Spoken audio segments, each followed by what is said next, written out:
Yes we are live now. Hello friends, इस बार paper है ही, हर बार होता है जब भी पेपर तो हम कुछ हटके करने की कोशिश करते हैं। यानी कंटेंट सेम है, चैप्टर सेम है, नए तरीके से क्वेश्चंस पूछे जाते हैं। एक क्वेश्चन आया था इस बार कॉन्टिन्यूटी को लेकर के, जिसमें उन्होंने मल्टी डायरेक्शन और बहुत सारे पर्सपेक्टिव्स को इंक्लूड किया, जो अभी हमने लास्ट टाइम डिस्कस किया, आज हम डिस्कस करेंगे।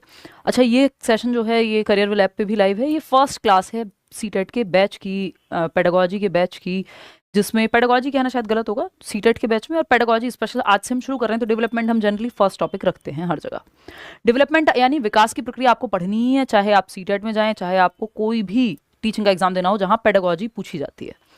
नए अंदाज में पढ़ेंगे, नए ढंग से पढ़ेंगे। काफी इंटरेक्टिव सेशन ये रहने वाला है आज का, है ना। एकदम पूरा पैटर्न ही चेंज कर दिया है, और क्वेश्चंस भी बीच में रहेंगे जैसा कि रहते हैं, है ना। टॉपिक सेम है, सिलेबस सेम है, सिलेबस बदला नहीं है सीटेट का। ये आपके लिए अच्छी बात है, बट टीचर्स के लिए थोड़ा सा बोरिंग हो जाता है कई बार कि कुछ नया ले आए। हालांकि हर बार कुछ नया करने की कोशिश रहती है, नए ढंग से समझने की, समझाने की कोशिश रहती है, और एक इंटरेक्टिव वे में पढ़ेंगे, है ना, सेम टॉपिक को। और काफ़ी नई चीज़ें भी आपको जानने को मिलेंगी, इतना पक्का है ना। तो सिलेबस आपको पता है, चाहे आप लेवल 1 के लिए हो, लेवल 2 के लिए हो, पेपर 1 के लिए हो, पेपर 2 के लिए हो, फर्क नहीं पड़ता। चाइल्ड डेवलपमेंट एंड पेडागोजी, बाल विकास एवं शिक्षण शास्त्र की शुरुआत हम यहाँ से करते हैं, और ये कंप्लीट सेशन रहेगा। आपको एक नंबर भी इधर से उधर जाने की संभावना नहीं रहती अगर आप ठीक से पढ़ लें। टॉपिक क्या है? ग्रोथ एंड डेवलपमेंट, या हम कहें कॉन्सेप्ट ऑफ डेवलपमेंट, विकास का संप्रत्यय। कुछ चीजें नई जानने को मिलेंगी आपको, जो आज से पहले आपको शायद नहीं पता होंगी। ठीक, सितंबर के एग्जाम के लिए पढ़ रहे हैं, और अगर आप पेडागोजी स्पेशल में पढ़ रहे हैं तो ये तो शाश्वत टॉपिक है, इटर्नल है, जीवन पर्यंत से कितना भी सिलेबस चेंज हो जाए डेवलपमेंट का टॉपिक रहेगा। कॉन्सेप्ट ऑफ डेवलपमेंट, विकास का संप्रत्यय, जिसमें ग्रोथ एंड डेवलपमेंट दोनों आ जाए। ग्रोथ अपने आप इसमें शामिल है, लर्निंग हुआ, मेच्योरिटी हुआ, वो सब शामिल है एक विकास के संप्रत्यय में। यानी कॉन्सेप्ट क्या होता है डेवलपमेंट का, बच्चे कैसे विकसित होते हैं, कैसे आप माँ के गर्भ से कब्र तक जाते हैं एक लाइन में। मैं हमेशा डेवलपमेंट को जब भी बात आती है कि अगर एक लाइन में डिफाइन करना हो, तो ये लाइन सालों से आपके सामने जो है आती रही है अलग अलग फॉर्मेट में, कि हम कहेंगे अगर एक लाइन में विकास की प्रक्रिया को समझना हो, बच्चे कैसे विकसित होते हैं, कैसे आप माँ के गर्भ से एक जाइगोट से, है ना, एक निषेचित अंडा, जिसको सिंगल सेल्ड ऑर्गेनिज्म कहते हैं, एक बड़े से व्यक्ति बन गए हैं, अपने जीवन के डिसीजंस लेने लगे हैं, देश दुनिया में अपना योगदान देने लगे हैं। ये जो सारी प्रक्रिया है, और एक दिन टाटा बाय बाय बोल देंगे दुनिया को, ये सारी प्रक्रिया डिपेंडेंसी टू ऑटोनॉमी जाने की है। विकास की प्रक्रिया को हम कहेंगे कि आप निर्भरता से स्वायत्ता की ओर जाना ही विकास की प्रक्रिया है। ये मेरे अपने शब्द हैं, किसी किताब में आपको नहीं मिलेगा। ठीक, मतलब क्या हुआ कि निर्भरता से, यानी जब आप पैदा होते हैं या आप छोटे होते हैं तो आपका डायपर भी कोई और चेंज करेगा, सूसू पॉटी भी कोई और साफ करेगा, खाना भी कोई और खिलाएगा। इवन आप मांग तक नहीं सकते हैं खाना, रो देते हैं बच्चे, उनकी वही लैंग्वेज होती है उस समय पे, है ना। कोई नाक आई है, आंसू आया है, तो भी कोई और पूछेगा, है ना। कैसे नैपकिन लगा के रखते हैं बच्चों के, दूध की बोतल भी कोई और पिलाएगा, वो पकड़ भी नहीं पाओगे आप, वो पकड़ना भी बाद में सीखते हो। तो हर एक चीज के लिए आप जीवन की शुरुआत में निर्भर होते हो, और धीरे धीरे इस निर्भरता से, ये जो आपकी डिपेंडेंसी से आप किधर जाते हो, ऑटोनॉमी की तरफ जाते हो, जिसको हम स्वायत्ता बोलते हैं। यानी वो एक व्यक्ति बनते हो जो अपने डिसीजंस खुद लेता है, जो अपना रोल रिस्पॉन्सिबिलिटीज खुद निभाता है, जो 4 लोगों की और मदद कर सकता है। इतने सक्षम आप बनते हो। यही है विकास की प्रक्रिया, from going from dependency to autonomy. निर्भरता से स्वायत्ता की ओर जाना ही विकास है, एक लाइन में अगर हम समराइज करें तो।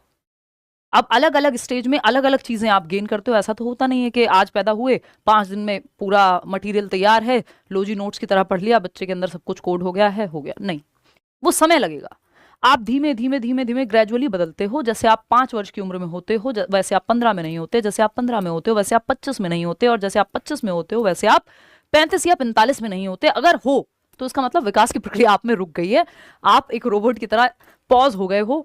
व्यक्ति जो है, जिसके अंदर विकास की प्रक्रिया होती है, उसमें ये सारे बदलाव आते हैं, चाहे वो दिमागी रूप से बदलाव का आना हो, सामाजिक रूप से बदलाव का आना हो, फिजिकली चेंजेस हो, यानी फिजिकल, कॉग्निटिव, सोशल, इमोशनल, ये 4 मुख्य प्रकार की हम बात करते हैं।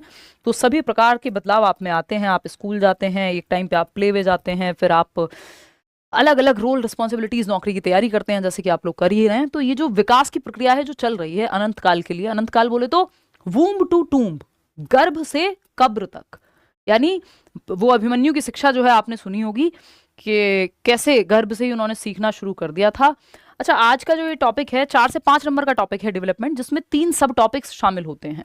एक आपका concept of development and it's relationship with learning, heredity and environment की बात होती है, प्रिंसिपल्स ऑफ डेवलपमेंट की बात होती है, विकास के सिद्धांतों की।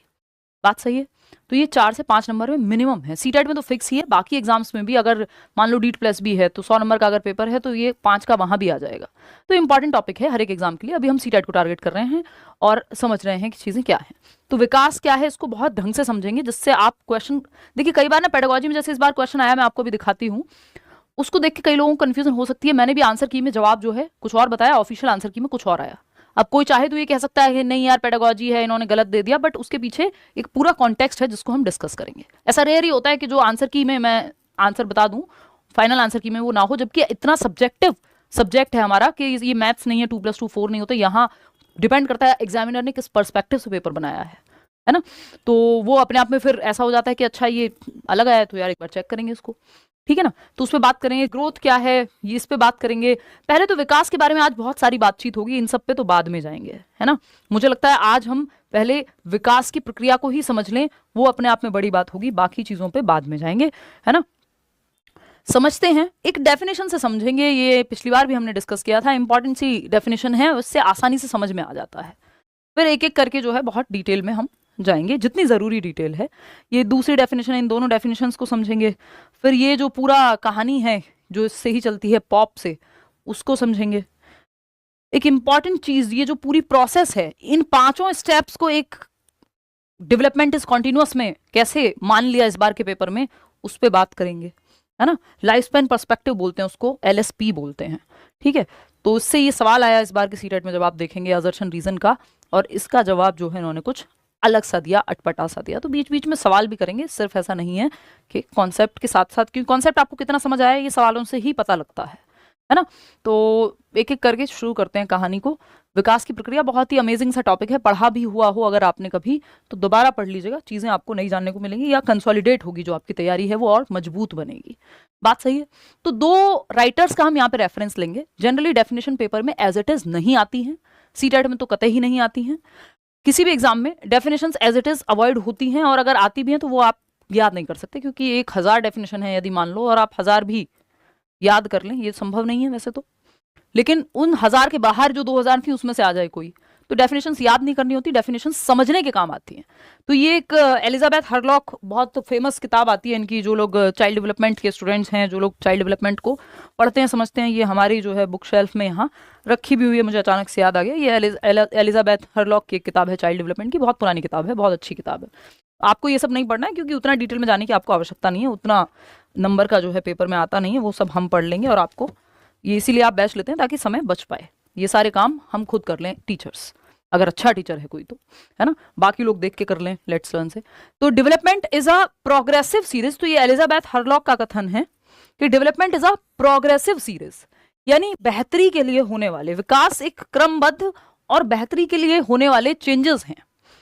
तो development is a progressive series of changes that occur in an orderly, यानी एक सीक्वेंस में होते हैं वो प्रोग्रेसिव चेंजेस। प्रोग्रेसिव मतलब प्रगति के लिए होने वाले परिवर्तन। भाई अगर जैसा हमारा देश 50 साल पहले था और अगर सेम इंफ्रास्ट्रक्चर है आज भी, तो इसका मतलब हमने प्रोग्रेस नहीं की है। तो विकास की प्रक्रिया में जो परिवर्तन होते हैं वो प्रोग्रेसिव होने चाहिए, वो बेहतरी के लिए होने वाले परिवर्तन होने चाहिए, ना कि पीछे की तरफ हम जा रहे हैं। इसलिए कहा भी जाता है कि development is not reversible, it is progressive, modifiable but not reversible. मतलब आप बेहतर जाएंगे, चेंजेस ला सकते हो, मॉडिफिकेशन कर सकते हो डेवलपमेंट की प्रक्रिया में, लेकिन रिवर्स में नहीं जा सकते। ऐसा नहीं हो सकता आज आप बड़े हो गए कल आप बच्चे बन जाएं। बच्चे बनने की हरकतें कर सकते हैं, बन नहीं सकते हैं एक्चुअल में, ठीक है ना। तो हम प्रोग्रेसिव मानते हैं विकास की प्रक्रिया को, यानी बेहतरी के लिए होने वाले परिवर्तन मानते हैं कि कल आपका जो बच्चा था वो प्रॉपर अपने आप को एक्सप्रेस करना सीख गया था, जोड़ घटाना गुणा भाग सब आ गया था, और आज आप देख रहे हैं कि कल तो वो भाग भी सीख गया था, डिवीजन भी सीख गया था, और अचानक से आप देख रहे हैं अगले दिन कि अब उसको ऐड करना भी नहीं आ रहा। तो ये प्रोग्रेसिव चेंजेस नहीं है ना। ये अचानक से ऐसा चेंज जो आगे की ओर बढ़ ही नहीं रहे हैं आप, कि सड़क में गड्ढे हैं या गड्ढे में सड़क, ये समझ नहीं आ रहा है, इसका मतलब प्रोग्रेस नहीं हो रही है। समझ रहे हो बात को। अगर बच्चा चलना फिरना दौड़ना भागना शुरू कर चुका था और अचानक से एक दिन आप देख रहे हैं वो खड़े होना नहीं सीख पा रहा, कोई बीमारी हो गई तो उसको डेवलपमेंट में काउंट नहीं करते, कि किसी बीमारी की वजह से, बुखार की वजह से कोई रैंडम चेंज आ गया है तो उसको हम डेवलपमेंट में काउंट नहीं करते, ऐसे रैंडम चेंज को, अचानक से हुए परिवर्तन को। लेकिन ऐसा नहीं होगा कि बच्चे ने दौड़ना भागना चलना फिरना कूदना बात करना सब सीख लिया था, अब वो एक शब्द नहीं बोल पा रहा, अचानक से आप देख रहे हैं, या वो खड़े भी नहीं होना जानता, या बैठना भी नहीं जानता, गर्दन भी नहीं संभाल पा रहा। 2 साल का बच्चा था, प्रोग्रेसिव चेंजेस आ गए थे, चलना फिरना शुरू कर दिया था, बात करना शुरू कर दिया था, अब आप देख रहे हैं एक दिन अचानक से कि वो गर्दन ही नहीं संभालना आता उसको, बैठना ही नहीं आ रहा है, क्या ये संभव है? नहीं, ये प्रोग्रेसिव चेंज नहीं है, ये बेहतरी की तरफ होने वाला परिवर्तन नहीं है। तो प्रोग्रेसिव चेंजेस आते हैं विकास की प्रक्रिया में, यानी प्रगतिशील बेहतरी के लिए होने वाले परिवर्तन। ऐसा भाई आप किसी बच्चे से मिलने जाएंगे, हमारे पड़ोस में एक बच्चा है, इतना क्यूट बच्चा, बच्चे वैसे क्यूट होते हैं, काफी सारे शैतान होते हैं, वो जो माँ बाप उनको संभाल रहे होते हैं उनको पता है कितने क्यूट हैं। तो प्रोग्रेसिव चेंजेस जो हैं कि अभी बच्चे ने एक शब्द बोलना सीख लिया, अब वो आप अगली बार गए तो वो बुआ नहीं, बुआ के साथ 4 और सेंटेंस बोल रहा है ना, कि बुआ कब आए। अब इसका मतलब प्रोग्रेसिव चेंजेस हैं, बेहतरी के लिए होने वाले परिवर्तन उसमें दिख रहे हैं आपको, कि पहले चल भी नहीं पा रहा था या खड़े होता था बड़ी हेल्प से, कि 8 महीने का बच्चा था, आप उसको कह रहे थे कि खड़े कर पाएंगे किसी की हेल्प से, या 7 महीने का बच्चा था, आपने गर्दन संभालना, बिठाना सीखा, बैठना सीखा, फिर 8 महीने में खड़े होना किसी की मदद से सीखा 8-9 महीने के करीब, फिर 1 साल में उसने चलना शुरू कर दिया। ये प्रोग्रेसिव चेंजेस है, उल्टा नहीं होता कि चलना शुरू कर दिया बैठना बाद में सीख रहा है। तो it is not reversible at all, मतलब रिवर्स गियर नहीं लगता इसमें, प्रतिवर्ती नहीं होती विकास की प्रक्रिया। ये एक शब्द में समझने वाली चीज है। चलती बात पे मैं आपको एक्स्ट्रा बातें बता के ही चलूंगी। It is not reversible. आजकल तो खैर ऑटो क्या स्कूटी में भी रिवर्स गियर आ गया है, वो जो इलेक्ट्रिक स्कूटी आती है, तो मैंने रिसेंटली फिगर आउट किया या देखा, डिस्कवर किया, क्योंकि जरूरत नहीं होती अभी, 2 व्हीलर चलाए जमाने हो जाते हैं, कभी शौक के लिए बाइक राइड पे जाना हो तो बात अलग है, तो बहुत टाइम बाद 2 व्हीलर चलाने को मिलता है। तो कुछ टाइम पहले मैंने डिस्कवर किया कि उसमें रिवर्स गियर आ गया है, किसी की एक इलेक्ट्रिक स्कूटी थी, यानी वो पीछे जा पा रही है, पहले नहीं होता था। पहले आप ऑटो को भी देखेंगे, जब हम लोग बड़े हो रहे थे तो एक ऑटो रिक्शा को भी पीछे वो धक्का दे करके पीछे करते थे, रिवर्स गियर नहीं होता था, आगे ही चलता था। वो गाड़ी में रिवर्स गियर होता है, तो डेवलपमेंट में रिवर्स गियर नहीं होता। ये सारी कहानी इसलिए सुनाई गई है आपको ताकि आप ये समझ सकें कि development is not reversible, it is progressive. Modification संभव है, चेंजेस कर सकते हो। कल आपने कोई शब्द गलत बोलना सीख लिया था या कोई गलत चीज सीख ली थी, आज आप उसमें चेंजेस ला सकते हो, मॉडिफाई कर सकते हो, मॉडिफिकेशन ला सकते हो, है ना। घर बनाया, सुंदर कर लिया आपने, उसमें चेंजेस ला दिए, सबका सुंदर अलग हो सकता है, तो ये मॉडिफिकेशन तो संभव है। या मेलिएबिलिटी कहते हैं हम, या एकोमोडेशन कहते हैं, यानी आप उसमें चेंज ला सकते हो। मेलिएबल है जो डेवलपमेंट है, या हम कहें जैसे आपका संविधान है उसमें संशोधन होते हैं, है ना, तो संशोधन संभव है विकास में, चेंजेस लाना संभव है। ऐसा नहीं है कि आप पिछली स्टेज में वापस चले जाएंगे या रिवर्स चले जाएंगे। खैर इस पे चर्चा और आगे चल के हम करेंगे। तो यहाँ पे एक चीज हमें समझ में आती है कि विकास एक प्रोग्रेसिव सीरीज ऑफ चेंजेस है, यानी ऐसे परिवर्तन, विकास क्रमबद्ध और पूर्वानुमेय पैटर्न में होता है। पूर्वानुमेय का क्या मतलब है? Orderly and predictable pattern. आपको पता है बच्चे के दूध के दांत आने शुरू हो गए हैं, इसके बाद पक्के दांत आएंगे, तो आपको ये पक्का पता है। उल्टा नहीं आपने सुना होगा कहीं कि पहले पक्के दांत आ गए बाद में दूध के दांत आएंगे, रिवर्सिबल तो है नहीं। प्रिडिक्टेबल है, यू कैन प्रिडिक्ट। 100% एक्यूरेटली कोई भी दुनिया में प्रिडिक्ट नहीं कर सकता, बट हम काफी हद तक मोटा मोटा प्रिडिक्शन कर सकते हैं, पूर्वानुमान लगा सकते हैं विकास की प्रक्रिया में, कि बच्चा जो है 5 साल का है तो ये पढ़ना सीख जाएगा, ये करना सीख जाएगा, ये एक्टिविटी करना सीख जाएगा। आपके जो गेम्स भी आते हैं बच्चों के, आते हैं ना, पजल वाला गेम, ये वो, कुछ घर बनाने वाला गेम, कुछ और करने वाला गेम, इवन जो गाड़ियों से लेके जो भी खिलौने हैं, बहुत सारे खिलौनों में क्या है, एज मार्क्ड होती है कि 3+ ईयर के बच्चे के लिए है। इसका मतलब क्या है कि हम आइडिया लगा सकते हैं, प्रिडिक्ट कर सकते हैं कि किस उम्र का बच्चा फिजिकली, मेंटली, सोशली, इमोशनली कितना मैच्योर होगा, है ना। आप 6 महीने के बच्चे को स्कूल में नहीं छोड़ाते हैं क्योंकि अभी वो मैच्योर नहीं है उस चीज के लिए, है ना। तो कुल मिला के बात क्या आती है, development is a progressive series of changes that occur in an orderly and predictable manner. एक ऑर्डर में होगा, एक क्रम में होगा, अचानक से नहीं हो जाएगा। भाई खड़े होना शुरू किया है, कल को चलना शुरू करेगा, फिर दौड़ना शुरू करेगा, उल्टा नहीं हो सकता कि आज बैठना शुरू किया, कल दौड़ लगाना शुरू कर दिया बच्चे ने। आज गर्दन नहीं संभाल पा रहा था, कल दौड़ लगाना शुरू कर दिया। ये तो रैंडम हो जाएगा, ऑर्डर थोड़ी है, कोई क्रम थोड़ी है कि पहले दूध के दांत बाद में आए किसी बच्चे के और पक्के दांत पहले आ गए। ये ऑर्डर थोड़ी है। एक बच्चा बूढ़ा पहले हो गया, जवान बाद में हुआ है। अब वो सर्जरी वर्जरी करा के वो सब तमाशे करके दुनिया के, वो एक अलग बात है, बट नेचुरली संभव नहीं है ना कि आप पहले बूढ़े हो जाएं और बाद में जो है जवान हो, समझ रहे हैं। तो ऑर्डरली यानी क्रम में होता है, प्रिडिक्टेबल पैटर्न है। एक आपको पता है बच्चा पहले बैठना सीखने से पहले अपनी गर्दन संभालना सीखता है, फिर वो बैठना सीखता है, फिर खड़े होना सीखता है, फिर चलना सीखता है, फिर दौड़ना सीखता है। तो ये पैटर्न है, उल्टा नहीं जा सकते आप, ठीक है। एज अ रिजल्ट ऑफ किसकी वजह से हो रहा है ये पैटर्न या एक ऑर्डर क्रम, किसकी वजह से? मैचुरेशन और एक्सपीरियंस की वजह से है, यानी परिपक्वता। परिपक्वता क्या है? एक जेनेटिक ब्लूप्रिंट है, एक शब्द में कहूं तो, यानी आपके जेनेटिक मेकअप में एक ब्लूप्रिंट है। जैसे आप क्वेश्चन पेपर भी तैयार करते हैं तो एक ब्लूप्रिंट है ना। आपको कुछ भी करना है जीवन में, एक ब्लूप्रिंट है कि यार इस उम्र में ये करूंगा, इस उम्र में ये कर लूंगा, यहाँ जाऊंगा, ये दुनिया इतनी एज में ये मैंने सोचा है कि दुनिया घूमनी है, कि देश घूमना है, कि मुझे अपने ऊपर ये काम करना है। अलग अलग लोग हैं, ब्लूप्रिंट बनाते हैं अपने जीवन का कि कैसा जीवन मुझे चाहिए, शादी करनी है नहीं करनी है, व्हाटएवर। तो ऐसे ही हमारा एक जेनेटिक ब्लूप्रिंट है कि इस उम्र का बच्चा है दांत आने शुरू हो जाएंगे, इस उम्र का बच्चा है टांगों में जान आनी शुरू हो जाएगी कि वो खड़ा हो पाए। 6 महीने के बच्चे को कोई खड़ा नहीं करता, क्यों? क्योंकि अभी वो मेच्योर नहीं है उस चीज के लिए। तो ये जेनेटिक ब्लूप्रिंट है जिसमें ट्रेनिंग का बहुत ज्यादा प्रभाव नहीं पड़ेगा। ट्रेनिंग आप तब समझेंगे जब वो आ जाएगी सर्टेन टाइप ऑफ मेच्योरिटी, है ना। क्या आपने सुना होगा लोग घुट्टी पिला रहे हैं तब जब आपको पता है दांत आ गए हैं। ऐसा नहीं हो सकता 3 दिन के बच्चों को कोई घुट्टी पिलाने लगे कि दांत आ जाए, दांत के लिए तो नहीं पिलाओगे ना एटलीस्ट।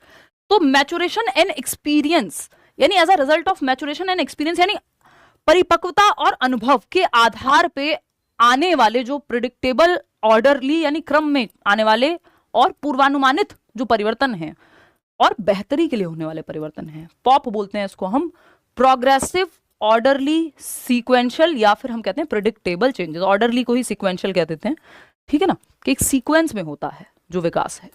तो ये कहानी है कि विकास क्रमबद्ध और पूर्वानुमेय पैटर्न में होने वाले प्रगतिशील परिवर्तनों की श्रृंखला है, एक सीरीज ऑफ चेंजेस है। एक परिवर्तन थोड़ी आएगा कि सिर्फ अब बच्चा जो है हाथ हिलाना सीख गया तो बस खत्म हो गया, इतने में हो गया डेवलपमेंट, नहीं। अभी तो सीरीज ऑफ चेंजेस है। अभी तो कल को डांस भी करना सीखेगा, स्कूल भी जाएगा, पढ़ेगा भी, बात भी करेगा, बहुत सारी चीजें सीखेगा। सीरीज ऑफ चेंजेस है जो परिपक्वता और अनुभव दोनों के परिणाम स्वरूप होता है।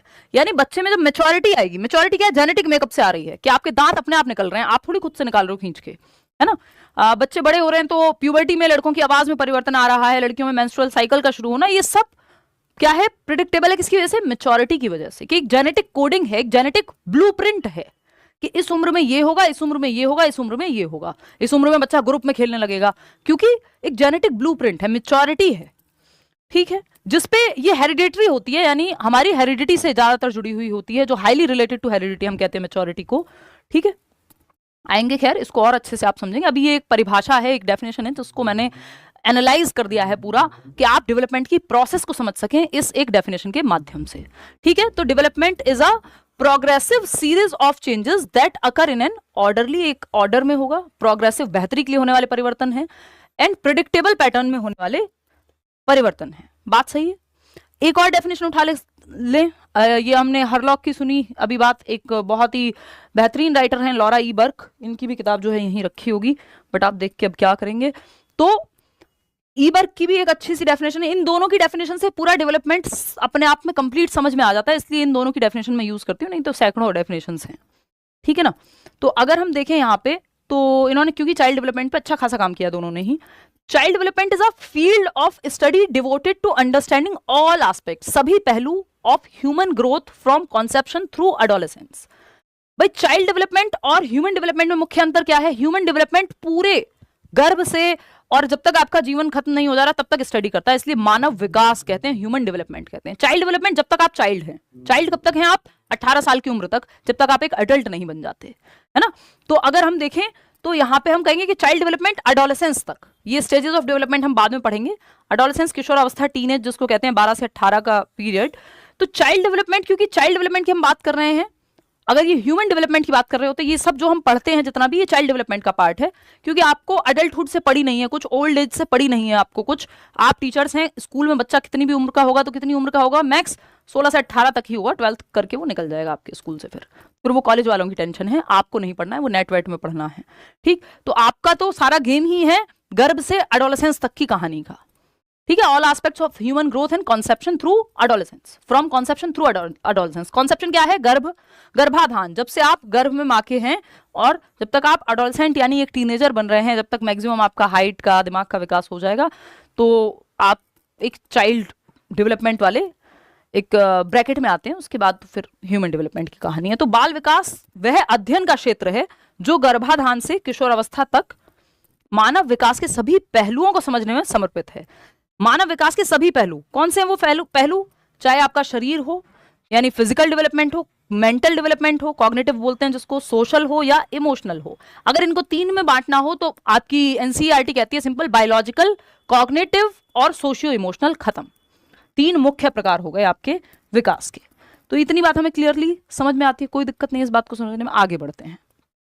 अब कहानी यहाँ से और इंटेंस होनी शुरू होती है, जो आपके सवाल वाले क्षेत्र में और ज़्यादा देखने को मिलती है, या क्वेश्चंस आपके कैसे बनते हैं।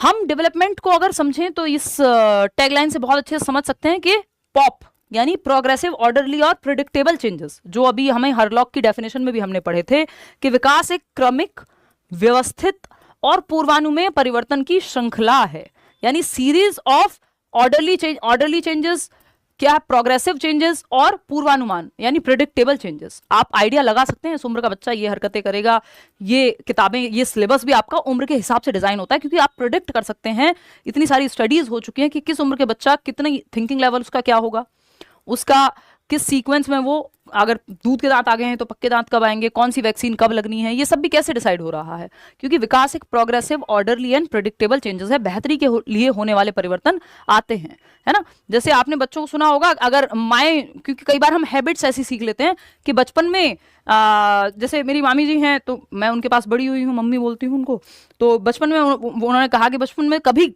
मेरी बेटी ने जो है कभी कपड़े गंदे नहीं किए। फिर मैं बड़ी हो गई, हो सकता है खेल कूद में ज़्यादा इन्वॉल्व हो गई हूँ, तो हो सकता है कभी कपड़े गंदे हो गए हों। तो वो कहती थी बचपन में तो कभी कपड़े गंदे किए नहीं, अब जो है कपड़े गंदे करके लाती है, स्कूल से या स्पोर्ट्स में खेल रहे हो तो वो हो जाते होंगे, वॉटेवर। तो ये क्या है, ये प्रोग्रेसिव चेंज नहीं है, ये हैबिट से संबंधित है, ये हार्डकोर डेवलपमेंट की बात भी नहीं है। बट आप ऐसा देख सकते हैं कि कोई बच्चा है जो बचपन में तो सही चल रहा था, कहीं और अगर किसी और दिशा पे चला जाए तो वो कहीं ना कहीं मॉडिफिकेशन है, वो हैबिट से संबंधित आएगा, एक्चुअल डेवलपमेंट उसको नहीं कहेंगे। वो प्रोग्रेसिव और ऑर्डरली चेंजेस होने चाहिए एक्चुअल डेवलपमेंट के लिए, समझ रहे हो बात को। तो ये एक चीज है। तो यहाँ क्रमिक, व्यवस्थित और पूर्वानुमानित परिवर्तन आएंगे। पॉप से आप याद रखेंगे कि बेहतरी के लिए होने वाले परिवर्तन। ऐसा नहीं हो सकता कल आप दौड़ते थे और आज आप खड़े भी नहीं हो पाते हैं, तो ये डेवलपमेंट में नहीं आएगा। किसी बीमारी, रैंडम चेंज की वजह से, थकावट की वजह से कोई परिवर्तन अगर आप में हुआ है कि आपका मान लीजिए आप अंडरवेट थे और आपका वजन बढ़ गया लेकिन स्वेलिंग से बढ़ गया, या आप थोड़े हेल्दी दिख रहे हैं बट स्वेलिंग की वजह से दिख रहे हैं, किसी बीमारी की वजह से दिख रहे हैं, तो वो डेवलपमेंट का पार्ट नहीं है। प्रोग्रेसिव चेंजेस, बेहतरी के लिए होने वाले चेंजेस, और रैंडम चेंजेस नहीं, जो लगभग स्थायी परिवर्तन होंगे आप में, रहेंगे किसी थकावट, बीमारी, इलनेस या कोई और टेम्पररी चेंज की वजह से नहीं। जो प्रोग्रेसिव, ऑर्डरली और सीक्वेंशियल या फिर हम कहें प्रेडिक्टेबल चेंजेस हैं, जिनका अनुमान लगाना संभव है कि इस उम्र में व्यक्ति ये करेगा। इसी आधार पे डेवलपमेंटल टास्क या माइलस्टोन्स बनाए गए हैं कि हर उम्र में ये टास्क हैं जो व्यक्ति को अचीव करने हैं। ये सोशली कंस्ट्रक्टेड हैं कि भाई 25 साल के हो गए अब शादी का सोचो, तो ये सोशली कंस्ट्रक्टेड टास्क हैं, डेवलपमेंटल माइलस्टोन जिनको हम बोलते हैं। वो अलग कहानी है, उस पर आएंगे अलग से। बट ये एक्स्ट्रा कुछ टॉपिक्स हैं जो मैं आपको साथ साथ बातचीत में बताते हुए चलूंगी, और आपको दिखेंगे ये पेपर में आ गए सीधा एक एक नंबर में। जो हम आम बातचीत कर रहे थे, क्योंकि हमारी क्लास की आम बातचीत नहीं होती, वो बिल्कुल आपके पेपर से जुड़ी हुई होती है। अब ये जो पूरी प्रोसेस है विकास की, ये हम कुछ 5-6 फैक्टर्स हैं जो पढ़ते हैं, कैरेक्टरिस्टिक्स में पढ़ते हैं डेवलपमेंट की प्रक्रिया की, कि विकास क्या है, लाइफ स्पैन होता है, वूम्ब टू टूम्ब जाता है। इसी को लाइफ स्पैन पर्सपेक्टिव बोलते हैं, जिसको इस बार इन्होंने पेपर में डेवलपमेंट जो है वो कॉन्टिन्यूअस है उससे जोड़ के एक अलग सा ही सवाल बना दिया। उसको भी हम समझेंगे तो आप क्लियर होंगे कि जो प्रोसेस है विकास की, development happens through a continuous process, यानी विकास एक सतत चलने वाली प्रक्रिया है, एक कॉन्टिन्यूटी है विकास की प्रक्रिया में। इसको ये एक पर्सपेक्टिव के अंदर आता है। जब आप अच्छी एनसीईआरटी जैसी किताबें पढ़ेंगे तो आपको पता चलेगा कि एक लाइफ स्पैन पर्सपेक्टिव है, लाइफ स्पैन पर्सपेक्टिव है। लेकिन ये आपको ऐसे पता नहीं चलेगा कि एग्जामिनर ने यहां से इस बार क्वेश्चन उठा लिया। लाइफ स्पैन पर्सपेक्टिव कहते हैं इसको LSP, कि विकास की प्रक्रिया को लेकर के एक लाइफ स्पैन पर्सपेक्टिव है, यानी जीवन पर्यंत चलती है ये प्रक्रिया। इसको कॉन्टिन्यूटी में हम कह सकते हैं। इस संदर्भ से, इस कॉन्टेक्स्ट को ध्यान में रखते हुए एग्जामिनर ने पेपर बना दिया। अब ये लाइफ स्पैन पर्सपेक्टिव क्या कहता है कि विकास कॉन्टिन्यूअस है, विकास कॉन्टेक्चुअल है, यानी हिस्ट्री और जो आपका कल्चर है वो भी इसको प्रभावित करते हैं। विकास मल्टी डायमेंशनल है या मल्टी डायरेक्शनल है, बहुदिशीय है, बहुदिशात्मक है। ये सारी बातें इस लाइफ स्पैन पर्सपेक्टिव के अंदर आती हैं। तो जो एग्जामिनर ने, क्योंकि कई बार होता है पेडागोजी में कि जिस पर्सपेक्टिव से सवाल बनाया गया है, अगर आप उस पर्सपेक्टिव को नहीं समझ पाए तो वो तो मर्जी तो एग्जामिनर की है कि वो सही उत्तर किसको बनाएगा, क्योंकि उसने पेपर बनाया है अपने हिसाब से। बहुत रेयर केस में ऐसे फंसते हैं, क्योंकि ऑलरेडी हम लोग इतने एक्सपीरियंस से आपको बता देते हैं कि ये सवाल अगर आए तो ऐसे कर लेना, यूपी टेट में आए तो ऐसे पूछ लेगा, नॉर्मल सीटेट में आए तो ऐसे पूछ लेगा। वो सब एक्सपीरियंस, फिर वो कोचिंग का मतलब ही ये है कि आपसे पहले लोग बैठे हैं मेहनत करने के लिए, जिसमें आपका समय कम नष्ट हो। फिर भी कुछ एक्सेप्शन केसेस होते हैं जो इस तरह के होते हैं, अभी आज हम डिस्कस करेंगे। तो ये लाइफ स्पैन पर्सपेक्टिव के कैरेक्टरिस्टिक्स में आता है ये सब जो हम पढ़ते हैं। तो उन्होंने प्रिंसिपल ऑफ डेवलपमेंट से नहीं पूछा। एक प्रिंसिपल ऑफ डेवलपमेंट जब हम पढ़ते हैं, विकास के सिद्धांत जब हम पढ़ते हैं, तो प्रिंसिपल ऑफ कॉन्टिन्यूटी अलग आता है और इंटर रिलेटेड है, विकास के सारे प्रकार जो है आपस में वो अलग आता है।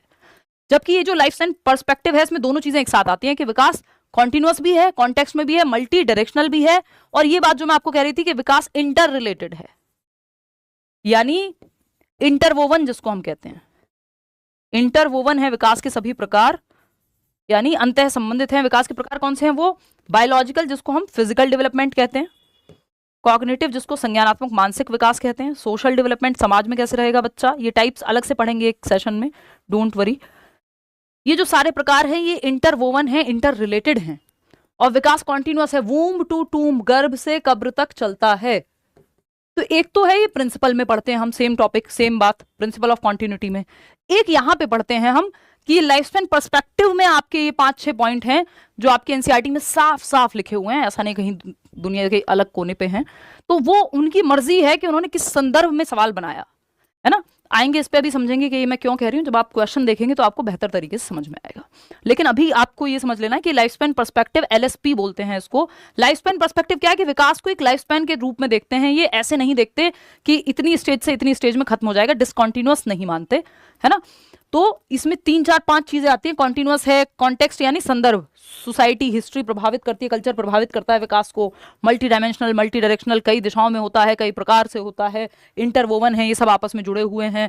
ये सब किसके अंदर आ जा रहा है? ये एलएसपी के अंदर ही आ जा रहा है। तो ये जो 5 के 5 पॉइंट लिखे हुए हैं, तो इन अ वे ये एलएसपी में आ जाते हैं, लाइफ स्पैन पर्सपेक्टिव में आ जाते हैं, जिस पर्सपेक्टिव से इन्होंने इस बार क्वेश्चन बना दिया। नहीं तो हम ये अलग अलग प्रिंसिपल ऑफ डेवलपमेंट में अलग अलग पढ़ते हैं, समझते हैं, आएगा समझ, डोंट वरी जो लोग पहली बार पढ़ रहे हैं।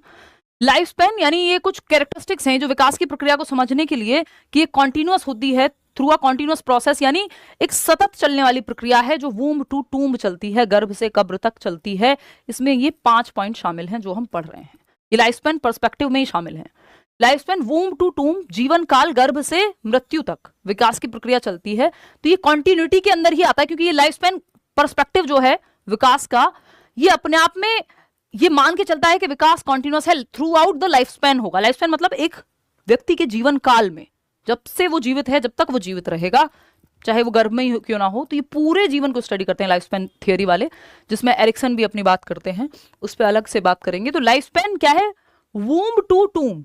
देखिए मैं कोशिश करूंगी जितना हो सके सिंपल तरीके से आप चीजें समझ सकें, चीजों को कॉम्प्लिकेट ना किया जाए, या ये ना कहा जाए देखो हम ही बता रहे हैं जो होगा और ये होगा और वो होगा, कुछ नहीं, इधर उधर कॉम्प्लिकेशन नहीं। आप पढ़ लो, 30 में 30 ना आए तो बात अलग है, फिर वो पॉसिबिलिटी नहीं है कि अगर आपने पढ़ा, रिवाइज भी किया और थोड़े से क्वेश्चन साथ में लगा लिए हैं, जितना दिया गया बैच में उतना भी कर लिया, और पूरे नंबर आप सीडीपी में नहीं ला पा रहे हैं, या अगर ठीक से पढ़ रहे हैं तो पूरे 130 प्लस नहीं ला पा रहे हैं, इसका मतलब कहीं ना कहीं आप ईमानदारी से पढ़े नहीं है। कंटेंट 1 नंबर नहीं, आपको बहुत ही बेहतरीन तरीके से समझाया जाएगा, जो भी चेंज होगा वो सब एक साथ इंक्लूड किया जाएगा, और जितना डिटेल में पॉसिबल है, जितना डिटेल में लोग सोच नहीं पाते हैं, उतना डिटेल में डिस्कशन होगा उस पर, है ना। और ऐसा भी नहीं है कि सिर्फ डिटेल में इसलिए होगा जिसकी जरूरत नहीं, ईगो सेटिस्फाई करने के लिए कभी भी डिटेल साइड नहीं होंगी, ये ध्यान रखिएगा। अगर ये पेपर में नहीं पूछा जाता तो इसकी जरूरत नहीं थी, उन्होंने इस बार पूछना का अपना डिसाइड किया, भाई हम इस नजरिए से पूछेंगे, क्योंकि पेडागोजी ऐसा सब्जेक्ट है कि एजुकेशनल साइकोलॉजी है, चाइल्ड डेवलपमेंट है, ये बहुत बड़े अपने आप में क्या कहेंगे कि डिसिप्लिन्स हैं या सब्जेक्ट्स हैं, और ह्यूमन डेवलपमेंट को समझने के लिए सिर्फ पेडागोजी नहीं, आप एंथ्रोपोलॉजी, आपकी साइकोलॉजी है, सोशोलॉजी है, बहुत सारे फील्ड्स लगते हैं। तो आप एक्चुअल में तो पूरी तरह से इस पर थीसिस तो लिखनी नहीं है, आपको पढ़ना होता है सिलेबस के अनुसार। तो उतना जब ऐड किया जाएगा, जब थोड़ा बहुत भी चेंज होगा, या सिलेबस में जितना लिखा हुआ है, या प्रीवियस एग्जाम्स के बेसिस पे जो पैटर्न रहा है उसके हिसाब से नई चीजें अगर जरूरत पड़ेगी तो हर बार इंक्लूड की जाएंगी। तो ये लाइफ स्पैन पर्सपेक्टिव में ये 5 चीजें आ जाती हैं कि आपका जो विकास है वो कॉन्टिन्यूअस है, ये भी लाइफ स्पैन पर्सपेक्टिव ही कह रहा है। ये प्रिंसिपल ऑफ डेवलपमेंट में अलग से पढ़ेंगे हम सेम चीज, ठीक। तो लाइफ स्पैन यानी वूम्ब टू टूम्ब, गर्भ से कब्र तक चलेगा, जब तक आप जीवित हैं विकास की प्रक्रिया चलती रहेगी। एक टाइम के बाद हो सकता है आपकी हाइट बढ़ना बंद हो जाए, लेकिन आपका दिमाग हमेशा विकसित होता रहेगा, और इस प्रोसेस में आप चीजें पाते भी हैं और खोते भी हैं, उस पर आएंगे हम अभी। जो सेकंड टाइप है या सेकंड पॉइंट है इसके अंदर, ये जो प्रोसेस है लाइफ स्पैन पर्सपेक्टिव में, कि मल्टी डायरेक्शनल है। विकास क्या है? बहुदिशात्मक है, इसी में मल्टी डायमेंशनल भी ऐड कर सकते हो आप। मल्टी डायमेंशन का मतलब है विकास के कई प्रकार हैं, डायरेक्शन का मतलब है बहुदिशात्मक, यानी कई दिशाओं में होता है, बढ़ता भी है और घटता भी है। डिक्लाइन और इंक्रीमेंट दोनों विकास की प्रक्रिया में शामिल हैं। कैसे भाई? जब आप एक उम्र तक आपकी हाइट बढ़ती है, फिर आपकी समझ भी बढ़ रही है, हो सकता है 45 साल में आप बहुत वाइज व्यक्ति हो, लेकिन उतने तेज ना दौड़ पाते हो जितने आप 30 साल की उम्र में दौड़ते थे।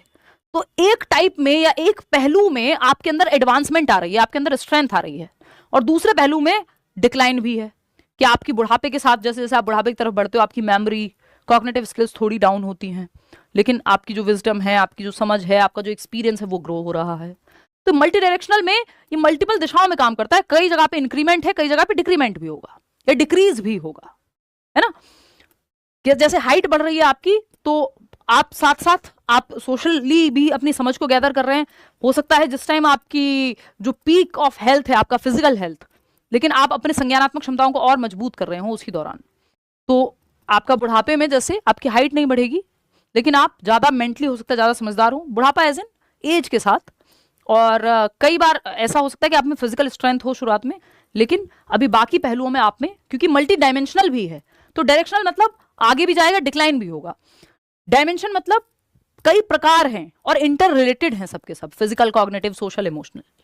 हाईली प्लास्टिक यानी मॉडिफिएबल है। विकास की जो प्रक्रिया, ये भी इसी में आता है, कॉन्टिन्यूअस प्रोसेस है विकास, इसी में ये सारे पॉइंट्स आते हैं जो लाइफ स्पैन पर्सपेक्टिव है, इसलिए इसको हम अलग नहीं पढ़ रहे हैं।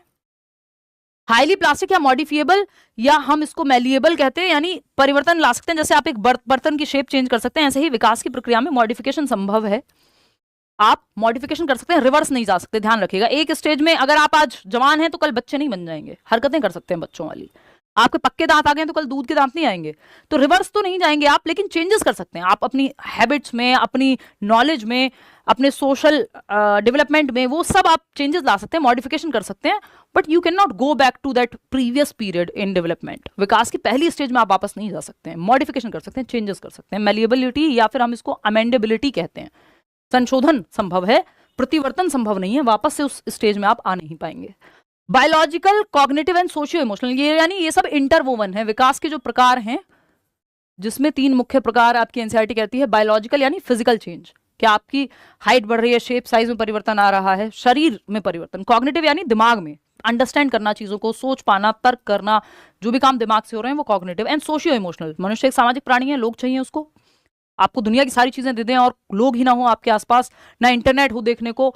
सबसे मुश्किल जिसको हम कहते हैं एकावास बोलते हैं ना, यानी सॉलिटरी कन्फाइनमेंट, जेल में भी सबसे मुश्किल क्या है कि जहां आपको एक कमरे में बंद कर दिया जाए। वो संजय दत्त वाली मूवी देखी होगी ना आपने, और कोई नहीं आपसे बात करने को, कुछ है नहीं देखने को, कुछ है नहीं करने को, तो सबसे मुश्किल वो माना जाता है। क्यों? क्योंकि मनुष्य एक सामाजिक प्राणी है, उसको लोग चाहिए। तो सोशियो इमोशनल डेवलपमेंट यानी सोसाइटी और इमोशंस का डेवलपमेंट, ये एक साथ। तो ये 3 मुख्य प्रकार हैं, आपस में इंटर रिलेटेड हैं।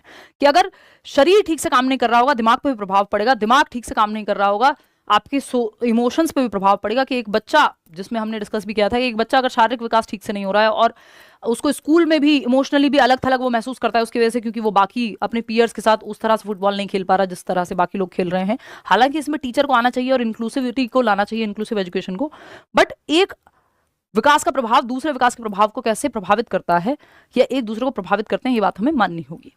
फिर आता है 5th point, influenced by historical conditions, यानी जो विकास है वो आपकी हिस्ट्री से, या एक शब्द में कहूं तो कॉन्टेक्स्ट मैटर करता है, संदर्भ से।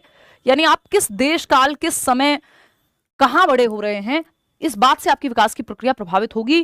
कि यदि आप भारत में थे जब देश आजाद हो रहा था और आप स्वतंत्रता सेनानी के रूप में रहे हैं, या आप उन फैमिलीज में से हैं जिन्होंने बहुत अहम भूमिका निभाई, तो आपकी जो हिस्ट्री और कल्चर, जो आपका कॉन्टेक्स्ट है, संदर्भ है, वो आपके विकास को अलग तरह से प्रभावित करेगा। वहीं एक बच्चा जिसके इट्स लाइक कि आपने कोविड एक्सपीरियंस किया है, तो वो जो कोविड है, जो कोरोना वायरस आपने अपने समय में एक्सपीरियंस किया, हमने सबने, तो ये क्या है, या एआई का आना। हम जब बचपन में बड़े हो रहे थे, फोन थे ही नहीं या कॉमन नहीं थे अगर मैं कहूं तो, है ना, तो वो एक अलग दुनिया थी। तो ये सब आपको इन्फ्लुएंस करता है आपके विकास को, कि आज बिना फोन के रहना हो तो रहा जा सकता है। देखिए वो दुनिया जहां फोन नहीं एग्जिस्ट करता था, है ना। तो आपकी हिस्ट्री, आपका कल्चर, या आपको पता है कोरोना में लोग कैसे सरवाइव कर रहे थे और जीवन कितना क्षणिक है, या क्षणभंगुर जिसको बोलते हैं, मतलब बहुत ही फ्रेजाइल सी लाइफ, 1 मिनट में है 1 मिनट में नहीं है। ये जो इम्परमानेंस है, इसकी वैल्यू आप समझते हैं कि जीवन जो है कितना महत्वपूर्ण है। तो ये सब कहां से आपका जो विकास की प्रक्रिया है, जो आपका सोशल, कॉग्निटिव, इमोशनल डेवलपमेंट हुआ, क्या ये प्रभावित नहीं कर रही है आपकी हिस्टोरिकल कंडीशंस? कि आपने कोरोना में आप जीवित थे, आपने देखा है लोगों को सामने सामने जाते हुए, या कितना वो, क्योंकि पेंडेमिक है ना, रोज रोज होने वाली चीज नहीं है। तो जिस संदर्भ में, जिस जगह पे, कोरोना में भी आप कहां थे, क्या आपकी आर्थिक स्थिति थी, सोशियो इकोनॉमिक स्ट्रेटा में आप किस में आते हैं, किस परिवार से आप आते हैं, ये सब आपकी विकास की प्रक्रिया को प्रभावित करता है, क्योंकि विकास सबके लिए एक जैसा नहीं है। अगर कोई कहता है कि सारे 5 साल के बच्चों का बचपन सेम है, तो नहीं। इसीलिए कहते हैं कि चाइल्डहुड क्या है, एक सोशियो पर्सपेक्टिव या सोशियो कल्चरल कंस्ट्रक्ट है, समाज द्वारा निर्मित। सबके लिए चाइल्डहुड सेम थोड़ी है। उम्र के हिसाब से आप कह सकते हो सेम होगा, कि भाई 2 से 12 वर्ष के बच्चों को हम चाइल्डहुड में कहते हैं, लेकिन एक्सपीरियंस के आधार पर, ये हिस्टोरिकल और सोशियो कल्चरल जो ऐतिहासिक और सामाजिक सांस्कृतिक जो परिस्थितियां हैं, आप कहां से आते हैं, किस देश काल में आप पैदा हुए, क्या मूवमेंट्स हुए। अगर आप अभी सोचो आप ईरान की महिला हैं, तो आपका महिला होने का एक्सपीरियंस बिल्कुल अलग हो जाएगा। आप भारत में हैं तो अलग हो जाएगा, आप यूनाइटेड स्टेट्स में हैं या यूरोप में हैं तो वो एकदम अलग हो जाएगा। तो ये सब विकास की जो प्रक्रिया है, आप सोचते कैसे हैं, आप कितने ओपन माइंडेड हैं, आपका जो विकास हुआ वो प्रभावित या हो रहा है, वो प्रभावित होता है किस देश काल, किस परिवार, किस आर्थिक स्थिति, क्या एजुकेशन आपको मिल रही है, क्या हिस्टोरिकल कंडीशन है। आप जापान में अगर आप देखेंगे तो वहां इतने आप देखते हैं कि जो नेचुरल कैलेमिटीज हैं उतना हिट करती हैं, तो उन्होंने अलग तरह से अपना विकास किया। तो ये सब परिस्थितियां विकास को प्रभावित करती हैं। कॉन्टेक्स्ट जो है, संदर्भ जो है, विकास को प्रभावित करता है। हम ये नहीं कह सकते कि जिस संस्कृति, जिस समाज से आप आ रहे हैं, जिस हिस्टोरिकल पर्सपेक्टिव से आप आ रहे हैं, उसका प्रभाव आप पे नहीं पड़ेगा। फॉर एग्जाम्पल, मेरी योगा टीचर थी, मतलब योगा टीचर थी क्या, हैं अभी भी, बस योगा नहीं करती हूँ मैं, कुछ 2-3 महीने पिछले साल किया। और तो वो रहती हैं म्यूनिक में, तो हम ऑनलाइन उस पर लैपटॉप के थ्रू योगा वो सिखाती थी या कराती थी, 1 घंटे की क्लास होती थी। तो उन्होंने बताया कि वो वहाँ जर्मनी में, क्योंकि हिटलर का अपने आप में एक वो प्रकोप रहा है, तो वहाँ लोग अभी भी बहुत ज़्यादा डिसिप्लिन फॉलो करते हैं और बहुत कुछ वो इस तरह की चीज़ें बताई थी। तो सोचो उस बात को हुए कितने ज़माने हो गए, लेकिन जिस जगह पे या जिस समाज और संस्कृति में वहाँ के लोग बड़े हुए हैं, तो उनका डेवलपमेंट उससे आज भी प्रभावित है। या हम कहते हैं कि जो हिरोशिमा और नागासाकी पे जो हमला हुआ, परमाणु हमला, उससे कई जनरेशंस प्रभावित हुई। तो विकास जो है प्रभावित होता है, इन्फ्लुएंस होता है हिस्टोरिकल, सोशल, कल्चरल सिचुएशंस से, ये हम कह सकते हैं आसानी से। बात सही है? तो एक बच्चा जो अमेरिका में बड़ा हो रहा है, उसका विकास सेम तरह से होगा। देखो कुछ चीजों में सेम है, जो बायोलॉजिकल प्रोसेस है, कि ह्यूमंस का बच्चा है तो भाई दांत पक्के, दूध के दांत उसके भी आएंगे, चाहे वो अमेरिका में हो, चाहे वो कजाकिस्तान में हो, चाहे वो कहीं भी हो दुनिया में। लेकिन जो बाकी डेवलपमेंट की प्रक्रियाएं हैं, इवन जो हाइट और आपको न्यूट्रिशन कितना मिला है, ये सब भी बहुत हद तक प्रभावित होता है कि आप कहाँ बड़े हो रहे हैं, किस जगह पे, क्या आपकी आर्थिक स्थिति है। तो कुछ चीजें कॉमन है, लेकिन उसके अलावा जो उसका सोशल, कॉग्निटिव, इमोशनल, ये सारे जो पहलू हैं, एक बच्चा जो घर में सिर्फ लड़ाइयां देख के बड़ा हुआ है, उसका विकास सेम तरह से नहीं होगा। वो लड़ाइयां उसके विकास को प्रभावित करेंगी। एक बच्चा जो हंसी खुशी वाले माहौल में पैदा हुआ है, तो प्रभावित करेंगे। वो पॉजिटिव नेगेटिव एक अलग कहानी है, या कौन व्यक्ति अपनी जेनेटिक कोडिंग और एनवायरनमेंट से क्या बेहतरीन कर ले, इसका मतलब ये बिल्कुल नहीं है। अच्छा, यहाँ पे ये ध्यान रखना कि ये प्रभावित करेगा, तो आप सोचेंगे जो बच्चा अच्छे पढ़े लिखे परिवार से आता है वही अच्छा करेगा, या जिसके यहाँ अच्छा माहौल है वही अच्छा करेगा, बाकी लोग अच्छा नहीं करेंगे। तो फिर डॉक्टर एपीजे अब्दुल कलाम नहीं बनते। तो टीचर को ये मानना है कि विकास अधिगम बच्चा सीख सकता है, चाहे वो किसी भी एनवायरनमेंट से आए।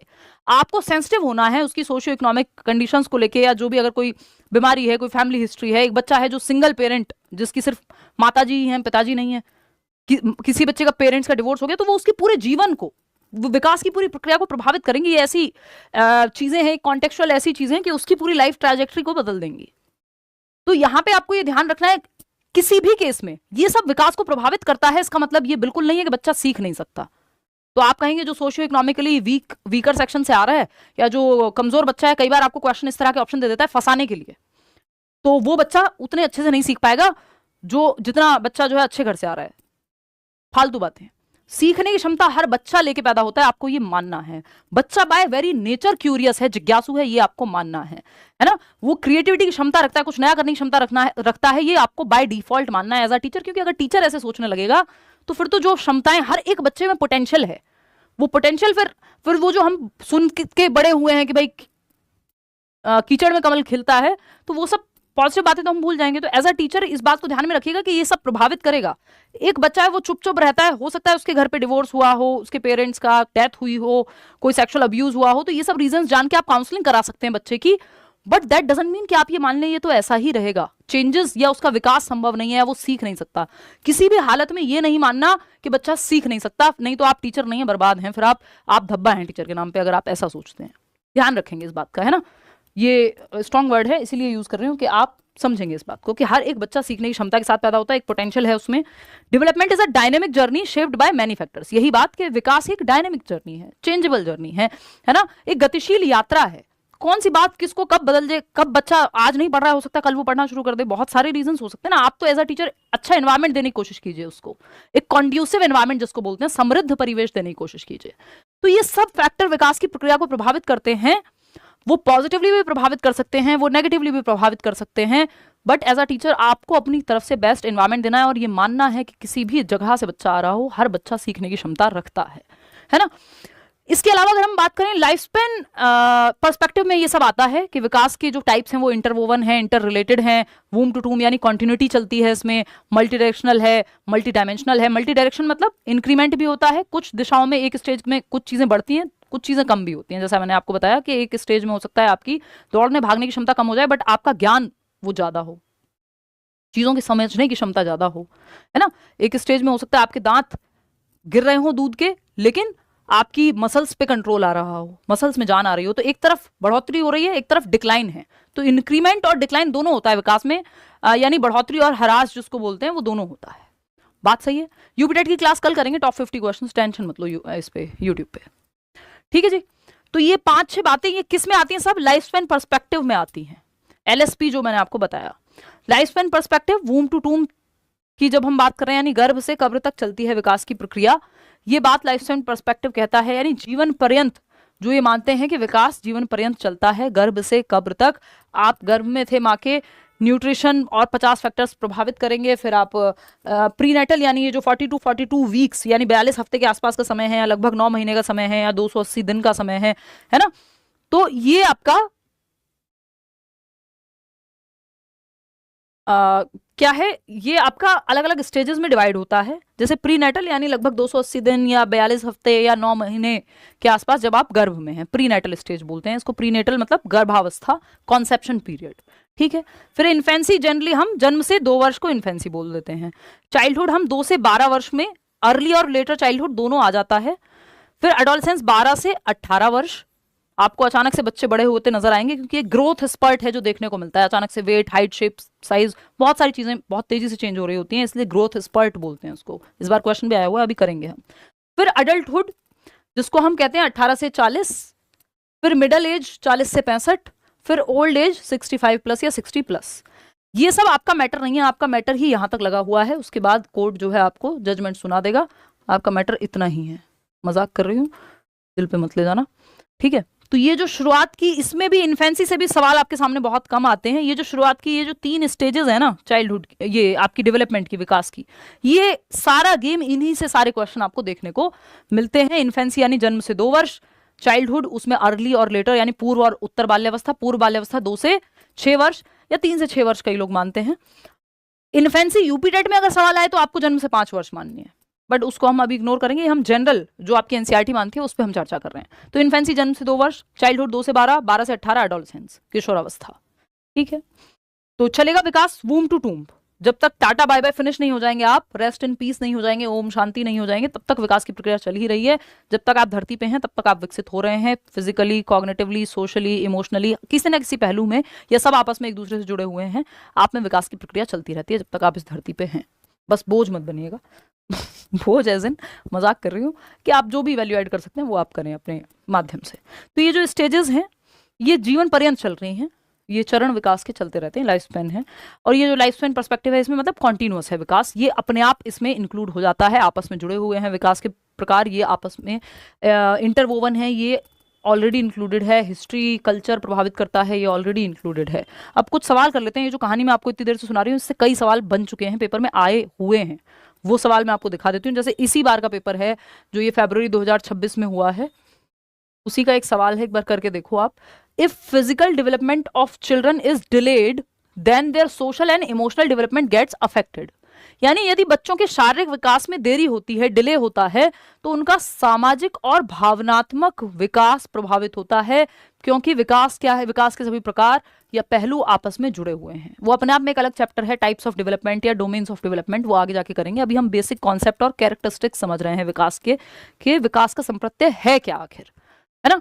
फटाफट से बताएंगे आप लोग। मैं एक बार इतने करियर पे भी 1-2 कमेंट देख लेती हूँ।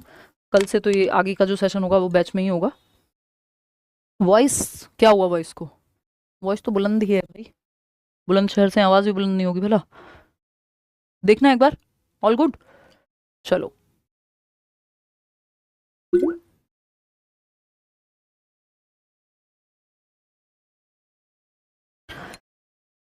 ओ गॉड, ए ऑप्शन आप लोग कह रहे हैं।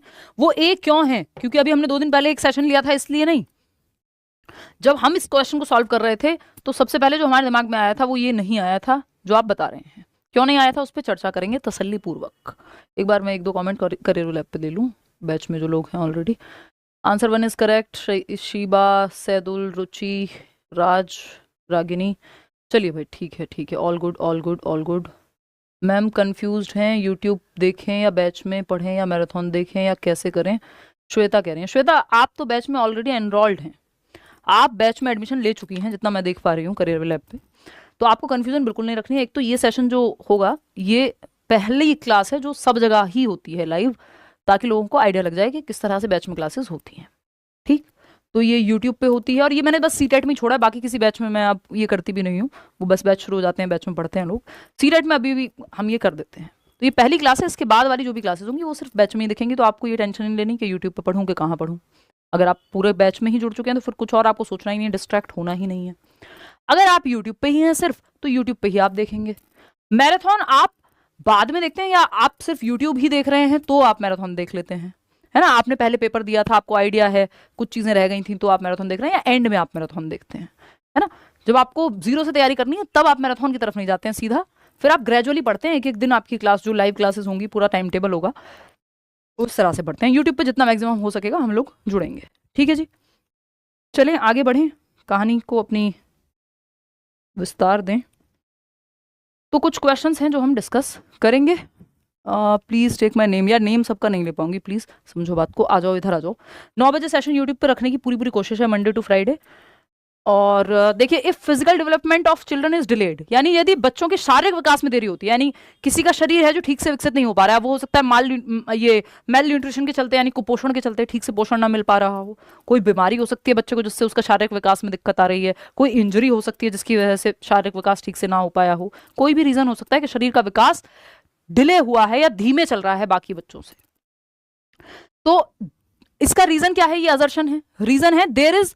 तो बच्चा जो है तो उसका सोशल और इमोशनल डेवलपमेंट पे भी प्रभाव पड़ेगा, ये कहा है इन्होंने। भाई विकास के सभी प्रकार इंटर रिलेटेड हैं, बिल्कुल प्रभाव पड़ेगा। इंटरवोवन है, बिल्कुल प्रभाव पड़ेगा। ठीक है, इसका रीजन क्या दिया? There is developmental continuity in the course of children's development, कि बच्चों के विकासात्मक निरंतरता होती है, विकास में, बच्चों के विकास में विकासात्मक निरंतरता होती है।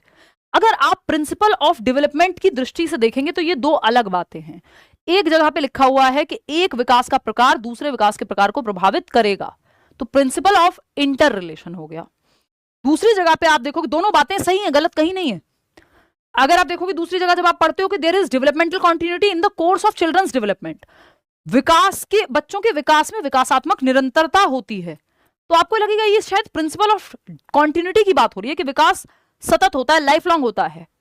लेकिन ये जो प्रिंसिपल ऑफ कॉन्टिन्यूटी है ये आया है लाइफ स्पैन पर्सपेक्टिव से, जिसकी कहानी अभी हमने पढ़ी, जिसमें ये 5 चीजें आती हैं कि ये जो विकास के सारे प्रकार हैं आपस में इंटर रिलेटेड है, मल्टी डायमेंशनल है, मल्टी डायरेक्शनल है, और ये लाइफ लॉन्ग चलता है ना, या फिर हिस्ट्री इसको प्रभावित करती है ना। ये जितने भी 5-6 पॉइंट हमने पढ़े थे ये सब किस में आते हैं कि ये जो डेवलपमेंटल कॉन्टिन्यूटी है, there is developmental continuity in the course of children's development, यानी लाइफ स्पैन थ्योरी या लाइफ स्पैन पर्सपेक्टिव में आते हैं। अब इन्होंने इस क्वेश्चन को बनाया है इस दृष्टि से, हमें थोड़ी सपने आएंगे। हम तो इसको जनरली किस तरह से पढ़ते हैं कि विकास के 2 अलग अलग सिद्धांत हैं। तो ये दोनों बातें सही है, बट ये रीजन कुछ और कह रहा है। ये कह रहा है कॉन्टिन्यूटी की बात और ये कह रहा है इंटर रिलेशन की बात। लेकिन इन्होंने इसको और बड़े पर्सपेक्टिव में क्वेश्चन जो एग्जामिनर ने बनाया, जिस व्यू पॉइंट से कॉन्टेक्स्ट रखते हुए, क्योंकि ये सब्जेक्ट ही कॉन्टेक्चुअल है बहुत ज्यादा, तो उन्होंने ये सोच के ये बनाया कि लाइफ स्पैन, क्योंकि एनसीईआरटी में मेंशन्ड है क्लियरली लाइफ स्पैन पर्सपेक्टिव। अब एनसीईआरटी मत पढ़ने बैठ जाना, सब कुछ काम का नहीं है उसमें, सारा सिलेबस थोड़ी है उसमें, है ना। कुछ चैप्टर्स मिलेंगे और वो भी कितने पढ़ने हैं ये सब हम देखेंगे, उसकी चिंता आपको नहीं करनी है। तो ये जो लाइफ स्पैन पर्सपेक्टिव है उसके अंदर जो डेवलपमेंटल कॉन्टिन्यूटी की या लाइफ स्पैन की या वूम टू टूम जाने की बात हुई है, वहां से इन्होंने उठाया। ये प्रिंसिपल की बात इन्होंने की ही नहीं, तो उस केस में ये जो कॉन्टिन्यूटी है उसकी वजह से इंटर रिलेशन है, क्योंकि लाइफ स्पैन में चलता है, तो फिर ये बात दोनों ठीक हो जाएंगी और ये रीजन भी इसके लिए ठीक हो जाएगा।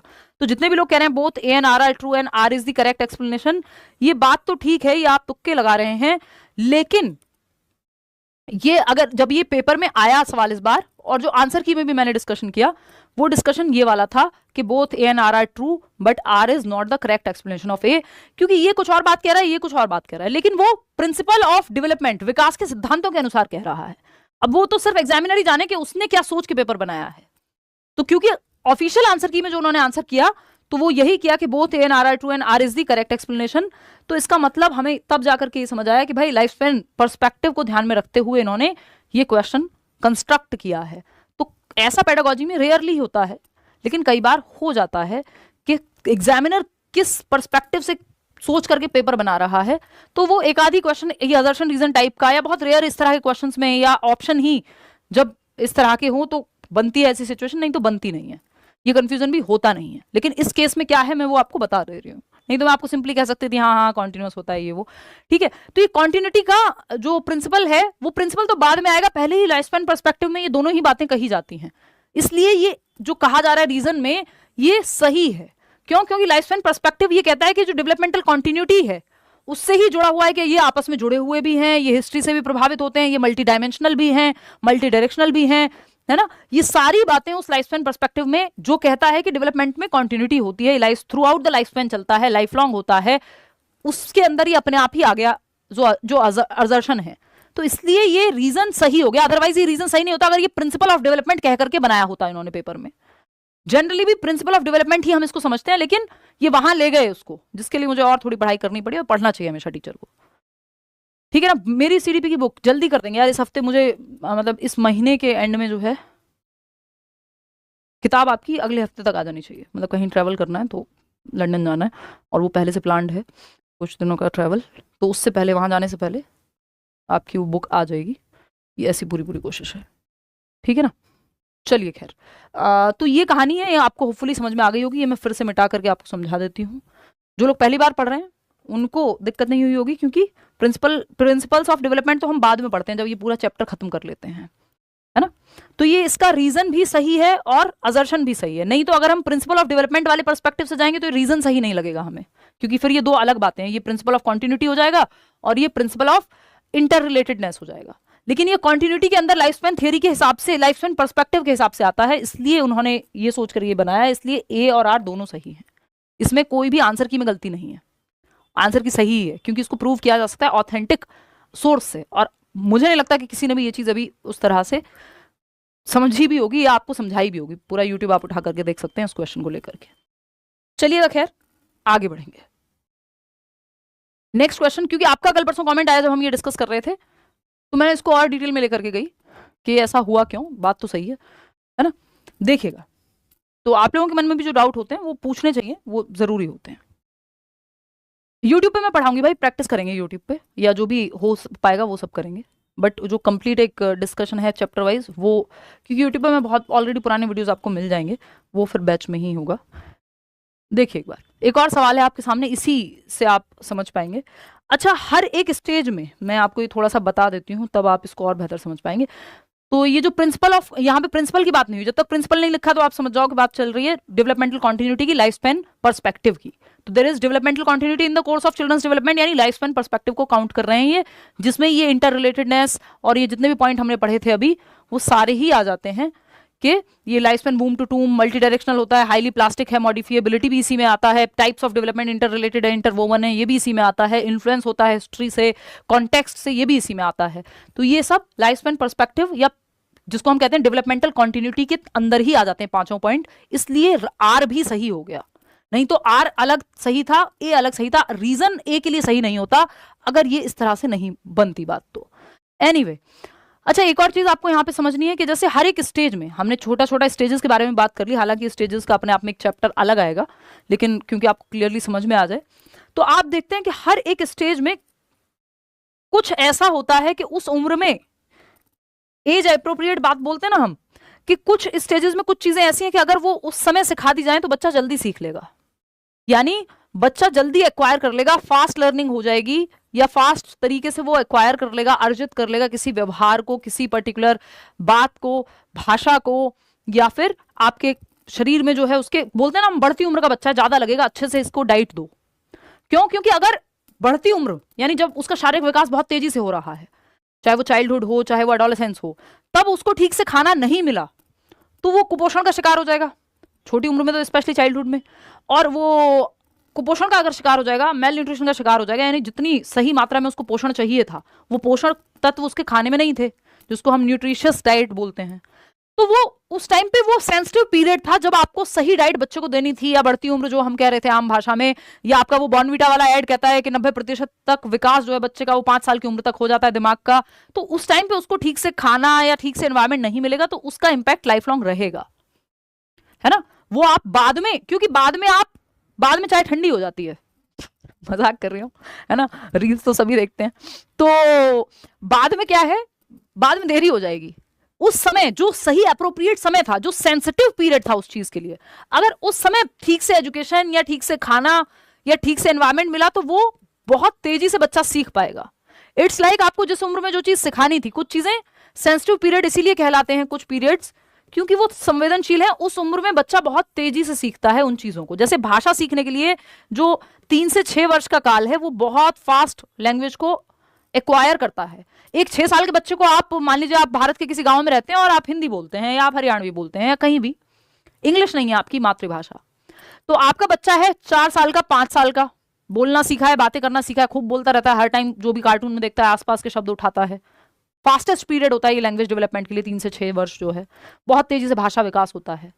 इस दौरान अगर आपने उसको अच्छा भाषिक विकास वाला माहौल दिया तो वो और तेजी से भाषा सीख जाएगा या सरलता से भाषा सीख जाएगा, ईज रहती है, क्योंकि ये सेंसिटिव पीरियड है, बहुत फास्टेस्ट पीरियड होता है किसी भी चीज के लिए। जैसे भाषा के लिए ये अर्ली चाइल्डहुड है, ऐसे आपका जो शारीरिक या मानसिक बहुत तेजी से जो विकास हो रहा है वो एडोलेसेंस में, एडोलेसेंस तक भी, जो चाइल्डहुड और एडोलेसेंस है वो पूरा बहुत इंपॉर्टेंट पीरियड है आपके दिमागी विकास के लिए भी, है ना, क्योंकि अभी बच्चा विकसित हो रहा है। आप एक 45 साल के व्यक्ति को कितना भी अच्छा खाना दे लीजिए, अगर उसको बढ़ती उम्र में यानी जो सेंसिटिव पीरियड था उस समय ठीक से खाना नहीं मिला, न्यूट्रिशन नहीं मिला और उसका विकास ठीक से नहीं हो पाया, चाहे शरीर का हो चाहे मानसिक रूप से हो, वो भरपाई उसकी हो पाना असंभव ही है। कुछ क्षेत्र में तो बिल्कुल असंभव है, या वहां वो तेजी से सीख सकता था। तो आप जब 60 साल की उम्र में कोई भाषा सीखते हैं और आप 6 साल की उम्र में कोई भाषा सीख रहे हैं, तो 6 साल वाला जो है वो जल्दी से सीख जाएगा और उसको आसानी ज्यादा होगी। क्यों? क्योंकि उसके लिए तो ये सेंसिटिव पीरियड है, इसके लिए तो वो वाला काल है जहां फटाफट से अगर उसको कोई चीज सिखा दो तो तेजी से सीखेगा और अच्छे से ग्रहण कर लेगा। तो मैं जो एग्जांपल दे रही थी कि एक बच्चा है जो 6 साल की उम्र में या 5 साल की उम्र में इंडिया से अमेरिका शिफ्ट हुआ है, हरियाणवी बोलते थे उसके घर वाले, तो हरियाणवी उसने एक्वायर कर ली। 3 से 6 वर्ष बहुत इंपॉर्टेंट है भाषा विकास के लिए। उसके पेरेंट्स या उसकी माताजी हैं मान लेते हैं, या माताजी पिताजी में से कोई भी हो सकता है, बट माताजी को मान लेते हैं यहाँ पे, कि वो उनको हिंदी या हरियाणवी ही आती थी, उनको इंग्लिश नहीं आती थी। अब वो अमेरिका चले गए अपने पूरे परिवार के साथ, तो जितने दिन में माताजी ने भाषा सीखी उससे आधे टाइम में हो सकता है ये बच्चा भाषा सीख जाए वहां की, यानी अंग्रेजी को एक्वायर कर ले। क्यों? क्योंकि उसके लिए वो काल सेंसिटिव है, वो संवेदनशील पीरियड है जहां वो भाषा को लेकर के उसके अंदर एक सेंसिटिविटी है कि बहुत तेजी से सीख जाएगा। जैसे अगर जब उम्र बढ़ती हुई है या आपका फिजिकल और फिजिकल, स्पेशली फिजिकली उठा लेते हैं, कॉग्निटिव सोशल इमोशनल सभी तेजी से हो रहा होता है वैसे इस उम्र में, तो फिजिकली अगर बच्चा एक सही उम्र में ग्रो हो रहा था और उसको सही से सही न्यूट्रिशन या एक्सरसाइज वगैरह उस समय पे मिले, तो जो मजबूती है शरीर की जिसको मसल मेमोरी बोलते हैं वो अच्छी विकसित हो जाएगी, बजाय कि आप 40 साल में किसी को अच्छा खाना देना शुरू करें। अब इसका मतलब ये नहीं कि बाद में खाना बंद कर दो या बाद में असर नहीं होगा, बाद में असर होगा बट ठंडी हो जाएगी चाय, वो मजा नहीं आएगा जो गरम गरम पीने में आएगा। इसका मतलब क्या हुआ, वो जो गरम पीरियड कह लो आप उसको, या इंपॉर्टेंट पीरियड कह लो किसी पर्टिकुलर चीज के लिए, भाषा के लिए वो 3 से 6 वर्ष हो सकता है, आपके कॉग्निटिव डेवलपमेंट के लिए भी चाइल्डहुड वाला जो पीरियड है वो इंपॉर्टेंट है, एडोलेसेंस बहुत इंपॉर्टेंट है। तो ऐसे ही अलग अलग चीजों के लिए आपके अलग अलग सेंसिटिव पीरियड हैं जब बच्चा बाकी उम्र से ज्यादा तेजी से उस समय पे सीख जाएगा। अगर उन 4 सालों में वो एनवायरमेंट अच्छा मिल जाए तो बच्चा फास्ट सीख जाएगा, उसको सेंसिटिव पीरियड कहते हैं। अब एक सवाल करके देखो तो आपको ये बात और क्लियरली समझ में आएगी, क्योंकि ये हजारों तरीके से, मतलब हजार तो थोड़ा वो कहेंगे अतिशयोक्ति हो जाएगी, बट बहुत बार अलग अलग तरीके से ये सवाल पूछा जा चुका है। एक बार ये क्वेश्चन पढ़िए, dash refers to the time, यानी डैश किस समय को रेफर करता है, यानी डैश विकास के उस समय को संदर्भित करता है या करते हैं जब कोई व्यक्ति एक नया कौशल यानी कोई नई स्किल आप उसको सिखाएं, जैसे कि भाषा भी एक स्किल ही है, या क्षमता प्राप्त करने के लिए सबसे ज्यादा तैयार है, यानी वो रेडी है सबसे ज्यादा। उस काल में अगर आप सिखा दोगे, उस टाइम पीरियड में सिखा दोगे तो बहुत तेजी से सीख जाएगा, बजाय कि बाद में सिखाने के, है ना। तो अगर मैं देखूं यहाँ पे, और बाद में जीवन में इसके नुकसान की भरपाई करना मुश्किल हो जाता है। बाद में आप खाना खिलाते रहिए, लेकिन जब बढ़ती उम्र थी तब खाना अगर ठीक से नहीं मिला, शरीर ठीक से विकसित नहीं हो पाया, तो बाद में कितना भी अच्छा खिला लो, वो जो कुपोषण का शिकार बच्चा बचपन में हुआ था वो भरपाई नहीं हो पाएगी, क्योंकि वो काल था जो सेंसिटिव था, वो इंपॉर्टेंट पीरियड था कि अगर सही एनवायरमेंट उस समय मिला होता तो बच्चा बहुत तेजी से ग्रो कर जाता, चाहे वो भाषा का विकास हो, चाहे वो शरीर का विकास हो। Dash refers to the time of development when an individual is most ready, क्योंकि वो सबसे ज्यादा तैयार था उस काल में, कि सबसे तेजी से भाषा विकास 3 से 6 वर्ष में होता है। तो अगर उस समय आपने अच्छा एनवायरमेंट दे दिया, जहां बच्चे को मौका मिल रहा है कार्टून सुनने का, घर में बोलने का, है ना। उस समय में सोचो एक बच्चा है जिसको, या एक लड़की है, लड़कियों के केस में ज्यादा होता है, तो उसको घर में एकदम शांत ही रहने को बोला जाता है, बोलते ही डांट दिया जाता है। तो जिस एनवायरमेंट में उसको अंताक्षरी खेलनी थी, या गाने या म्यूजिक या व्हाटएवर भाषा के आसपास रहना था, किताबें पढ़नी थी, वो सब मिला ही नहीं, तो भाषा का विकास उसका डिले हो जाएगा उस केस में, या वो वहां तेजी से सीख सकती थी बाद की बजाय, ठीक है ना। तो of development when an individual is most ready to acquire a new skill or ability and is difficult to compensate for the loss of this later on in life. 4 साल के बच्चे की बढ़ती उम्र में जो उसको न्यूट्रिशन मिलना था वो मिला नहीं, 40 में दोगे तो वो जो लॉस हुआ है उसकी भरपाई नहीं हो सकती। क्यों? क्योंकि वो जो 4 साल का समय था, या 12 से 18 वर्ष में जो ठीक से पोषण मिलना था, उस समय जो हाइट वेट दिमाग सब डेवलप होता तेजी से, वो सेंसिटिव पीरियड था। 40 में नहीं है वो उस चीज का सेंसिटिव पीरियड, 40 का सेंसिटिव पीरियड कुछ और होगा, ठीक है ना। तो ये सेंसिटिव पीरियड है क्योंकि बच्चा मोस्ट रेडी है, चाहे तो एक उम्र में भाषा के लिए, दूसरी उम्र में जैसे मोटर डेवलपमेंट के लिए बहुत तेजी से 6 से 12 वर्ष में मोटर डेवलपमेंट बहुत तेजी से होता है बच्चे का, मसल्स उसकी मजबूत हो रही होती हैं, 12 से 18 में भी तेजी से होता है। तो ये सब सेंसिटिव पीरियड हो गया इस चीज के लिए। तो ये संवेदनशील काल हो गया, या इसको क्रिटिकल पीरियड भी कहते हैं दूसरी भाषा में, कई बार ये क्रिटिकल पीरियड के नाम से आ जाएगा। तो लैंग्वेज के लिए क्रिटिकल पीरियड या सेंसिटिव क्या है? 2 से 6 वर्ष। आपकी शारीरिक विकास के लिए पूरा 18 साल तक ही इंपॉर्टेंट है। चाइल्डहुड या लेटर चाइल्डहुड में मसल या मोटर स्किल्स ज्यादा बेहतर होती हैं। अर्ली चाइल्डहुड में जो फाइन मोटर स्किल्स होती हैं आपकी, जो ड्राइंग, पेंटिंग या पेन पकड़ना, लिखना, ये सब, है ना। 12 से 18 में आपके दिमाग के लिए भी महत्वपूर्ण है, सभी चीज के लिए महत्वपूर्ण है। वो तो आपके हाइट, वेट, शेप, साइज के लिए भी बहुत महत्वपूर्ण है, शारीरिक विकास के लिए भी महत्वपूर्ण है। इसलिए ग्रोथ स्पर्ट बोलते हैं, आपको अचानक से हाइट में इंक्रीमेंट देखने को मिलता है 12 से 18 वर्ष के टीनेजर्स में। जोन ऑफ प्रॉक्सिमल डेवलपमेंट, ये तो वाइगॉत्स्की की बात चल रही है, अलग से थियरी पढ़ेंगे। डेवलपमेंटल माइलस्टोन होते हैं कि किस उम्र में क्या टास्क है जो आपको कर लेना चाहिए, कि भाई 6 साल का बच्चा है तो चल फिर के अपने आप पानी तो ले ही लेगा, ये उसका टास्क है। या पढ़ना तो सीख लिया होगा उसने ABCD, ये उसका उस उम्र का टास्क है। या सूसू पार्टी तो खुद से कर लेता होगा 4 साल का हो गया है तो, क्योंकि वो माइलस्टोन है जो विकासात्मक कार्य या प्रतिमान है जो उम्र के हिसाब से निर्धारित होते हैं। ये सोशल टास्क होते हैं एक तरह के, है ना। डेवलपमेंटल माइलस्टोन या डेवलपमेंटल टास्क जिसको हम बोलते हैं, ये अलग से पढ़ेंगे, ये सेम ही बात है, माइलस्टोन हो, टास्क हो, सेम है, ठीक है। तो और कोई बनता ही नहीं है। सेंसिटिव पीरियड या क्रिटिकल पीरियड है जब बच्चा एक नया कौशल या क्षमता प्राप्त करने के लिए सबसे ज्यादा तैयार है। ये सब डिटेल में भी डिस्कशन होने हैं, ये तो अभी कॉन्टेक्स्ट में आ जा रहा है तो मैं बता दे रही हूँ क्योंकि आपको याद रहेगा, है ना। एक और सवाल कर लो, फिर जो नेक्स्ट टॉपिक है कि डेवलपमेंट जो है वो मल्टी डायरेक्शनल है, कैसे काम करता है, उस पर चर्चा करेंगे। एक सवाल और कर लो।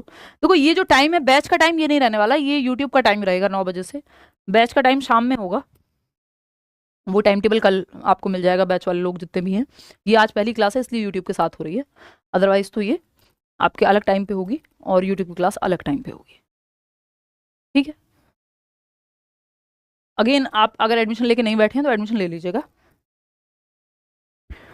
इतनी बात क्लियर है? अच्छा, ये पेडागॉजी स्पेशल, कुछ लोग पेडागॉजी स्पेशल जो है डिमांड कर रहे थे, तो उसमें VOD बैच भी हम आपको सारा साथ में दे देंगे, नोट्स भी दे देंगे, और लाइव क्लास तो चलेगी ही, तो ये एक्स्ट्रा में है। अगर आप किसी भी टीचिंग एग्जाम की तैयारी कर रहे हैं तो ये सिर्फ CTET को लेकर के मत लीजिएगा, क्योंकि CTET से कई गुना इसमें पेडागॉजी पढ़ाई जाती है। ये CTET ओरिएंटेड नहीं होता, बट क्योंकि हम पहला चैप्टर शुरू कर रहे थे तो हमने सोचा बैच ले आते हैं, आप लोगों की डिमांड भी थी। CTET के लिए बैच अलग है, तो जो लोग CTET की तैयारी कर रहे हैं वो CTET का टारगेट बैच लेंगे, है ना।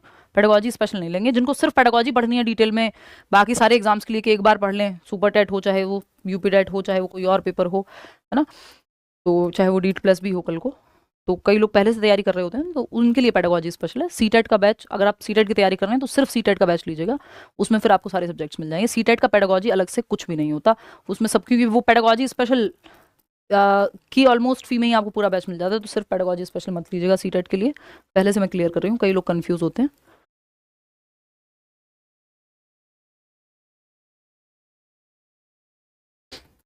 कल हम यूट्यूब पे करेंगे जहां तक है यूपी टेट के 50 सवाल, और अगर बाय चांस प्लान बदलता है तो हम सीटेट का हिंदी वाला पेपर एनालाइज करेंगे, दोनों में से एक तो होगा ही 9 बजे, है ना। चलिएगा, सीटेट क्लासेस ऑन यूट्यूब हो गई हैं शुरू। सीटेट की क्लासेस आपका हमने पेपर एनालाइज किया है, सिलेबस डिस्कस किया है, स्ट्रेटजी डिस्कस की है, और पैटर्न वगैरह डिस्कस किया है। अब कल से जो भी या आगे से जो भी क्लासेस होंगी आपकी सीटेट की, वो प्रैक्टिस बेस्ड यूट्यूब के लिए होंगी। Ma'am I get a lot of addiction in live, please do something please. नहीं, वो लाइव अटेंड करना बेटर होता भी है, क्योंकि आप ज़्यादा एंगेज रहते हो। इट्स लाइक सामने कोई बैठ के पढ़ा रहा है, बाद में देखने से ज़्यादा। कई लोग बाद में भी देखते हैं जब उनको समय नहीं मिलता, तो वो रिकॉर्डेड क्लासेस भी रहती हैं लाइव के बाद, वही क्लास आपको रिकॉर्डिंग की फॉर्म में मिल जाती है। जैसे ये क्लास अभी लाइव चल रही है यूट्यूब पे भी, बाद में वो रिकॉर्डिंग में मिल ही जाएगी। चलिए खैर स्टार्ट करते हैं, समझते हैं। रैपिड इंक्रीज इन बैच में आज से शुरू हो गई भाई मेरी क्लास रैपिड। मैंने एक सिलेबस वाली ओरिएंटेशन की क्लास ली थी और आज से पहला सेशन शुरू हो गया है। Rapid increase in height and weight during adolescence that usually precedes sexual maturity is referred to as, यानी किशोरावस्था के दौरान, किशोरावस्था यानी 12 से 18 वर्ष के दौरान लंबाई और वजन में बढ़त जो आमतौर पर यौन परिपक्वता से पहले होती है, यानी सेक्सुअल मैच्योरिटी, यानी प्राइमरी और सेक्सुअल कैरेक्टरिस्टिक्स जो हैं, ये आप स्टेजेस ऑफ डेवलपमेंट में पढ़ेंगे। अभी तो आपको, क्योंकि मैंने चार्ट दिखाया था, तो आपको इतना तो सबको आइडिया होता है कि एक टीनेज होती है, आप सभी गुजरे हैं उससे, है ना। तो जिसको ट्रांजिशनल पीरियड कहते हैं, कि बहुत तेजी से आपका शरीर, हाइट, वेट, आपको अचानक से आप 12 साल के बच्चे से मिलिए और 14-15 साल में मिल लीजिए उसी बच्चे से, वो आपको ऐसा लगेगा एक बड़ा इंसान बन गया है। कि 12 साल पहले, 12 साल की उम्र में, यानी 3 साल पहले तक तो वो बच्चा जैसा दिखता था, अभी अचानक से आपको लगता है यार ये तो बड़ा हो गया है, ये बड़ी हो गई है। क्यों? क्योंकि बहुत तेजी से हाइट, वेट, शेप, साइज में परिवर्तन होता है। और सेक्सुअल मेच्योरिटी आने से पहले, फिर हम कहते हैं ना कि अब प्यूबर्टी हिट हो गई है, मेंस्ट्रुअल साइकिल शुरू हो गई है, या लड़कों में प्यूबर्टी हिट हो गई है, दाढ़ी मूछ आ गई है, तो अब हाइट शायद उतनी ना बढ़े, ऐसा हम कहते हैं ना कि भाई वो मेच्योरिटी तक ही बढ़ती है जो हाइट, वेट, शेप, साइज, और वो बहुत तेजी से बढ़ती है उस उम्र में। तो इस तेजी से बढ़ने को ग्रोथ स्पर्ट कहते हैं, क्योंकि हाइट का बढ़ना ग्रोथ में आता है, जिसको मापा जा सकता है। तो ये वृद्धि में तेजी, या वृद्धि स्फुरण कह देते हैं इसको, कि जैसे एक बीज होता है ना, अंकुरित होता है कि एकदम से वो फूटता है, तो वैसे ही ग्रोथ स्पर्ट है ये, कि एकदम से तेजी से हाइट, वेट का बढ़ना एडोलसेंस में, ये ग्रोथ स्पर्ट कहलाता है। ठीक है, तो ये आपको एडोलसेंस में देखने को मिलता है। ये कोई ट्रेंड, डेवलपमेंटल ट्रेंड या मेंस्ट्रुएशन, या सिर्फ ये किसी लड़के या लड़की के सेक्सुअल मैच्योरिटी के बारे में नहीं है। It was about height and weight, इसलिए इसको हम ग्रोथ स्पर्ट कह रहे हैं, which comes before this sexual maturity, या जो बाकी सेक्सुअल कैरेक्टरिस्टिक्स, ये डिटेल में हम पढ़ेंगे जब स्टेजेस ऑफ डेवलपमेंट का चैप्टर आएगा। अभी आपको इतना ही जानना जरूरी है कि आप देखते हैं कि 12 से 18 में बहुत तेजी से हाइट, वेट जो बढ़ती है, ये आप इस चार्ट की वजह से मैंने यहीं पे लगा दिया था क्वेश्चन, क्योंकि इस बार आया है कि आप देख रहे हैं कि यहाँ चाइल्डहुड है, और एडोलसेंस में एकदम से ये, यहाँ आपको चाइल्ड नजर आ रहा था 12 साल तक, एडोलसेंस में आते ही, टीनेज में आते ही 2-3 साल में आपको दिखेगा एकदम से बड़ा पेड़ हो गया है, या पेड़ हो गई है, मतलब कि बड़ा हो गया, ग्रोथ स्पर्ट, बहुत तेजी से हाइट में या आपके वेट में परिवर्तन आता है। बहुत सभी तरह के चेंजेस वैसे इस उम्र में बहुत तेजी से ही आ रहे होते हैं।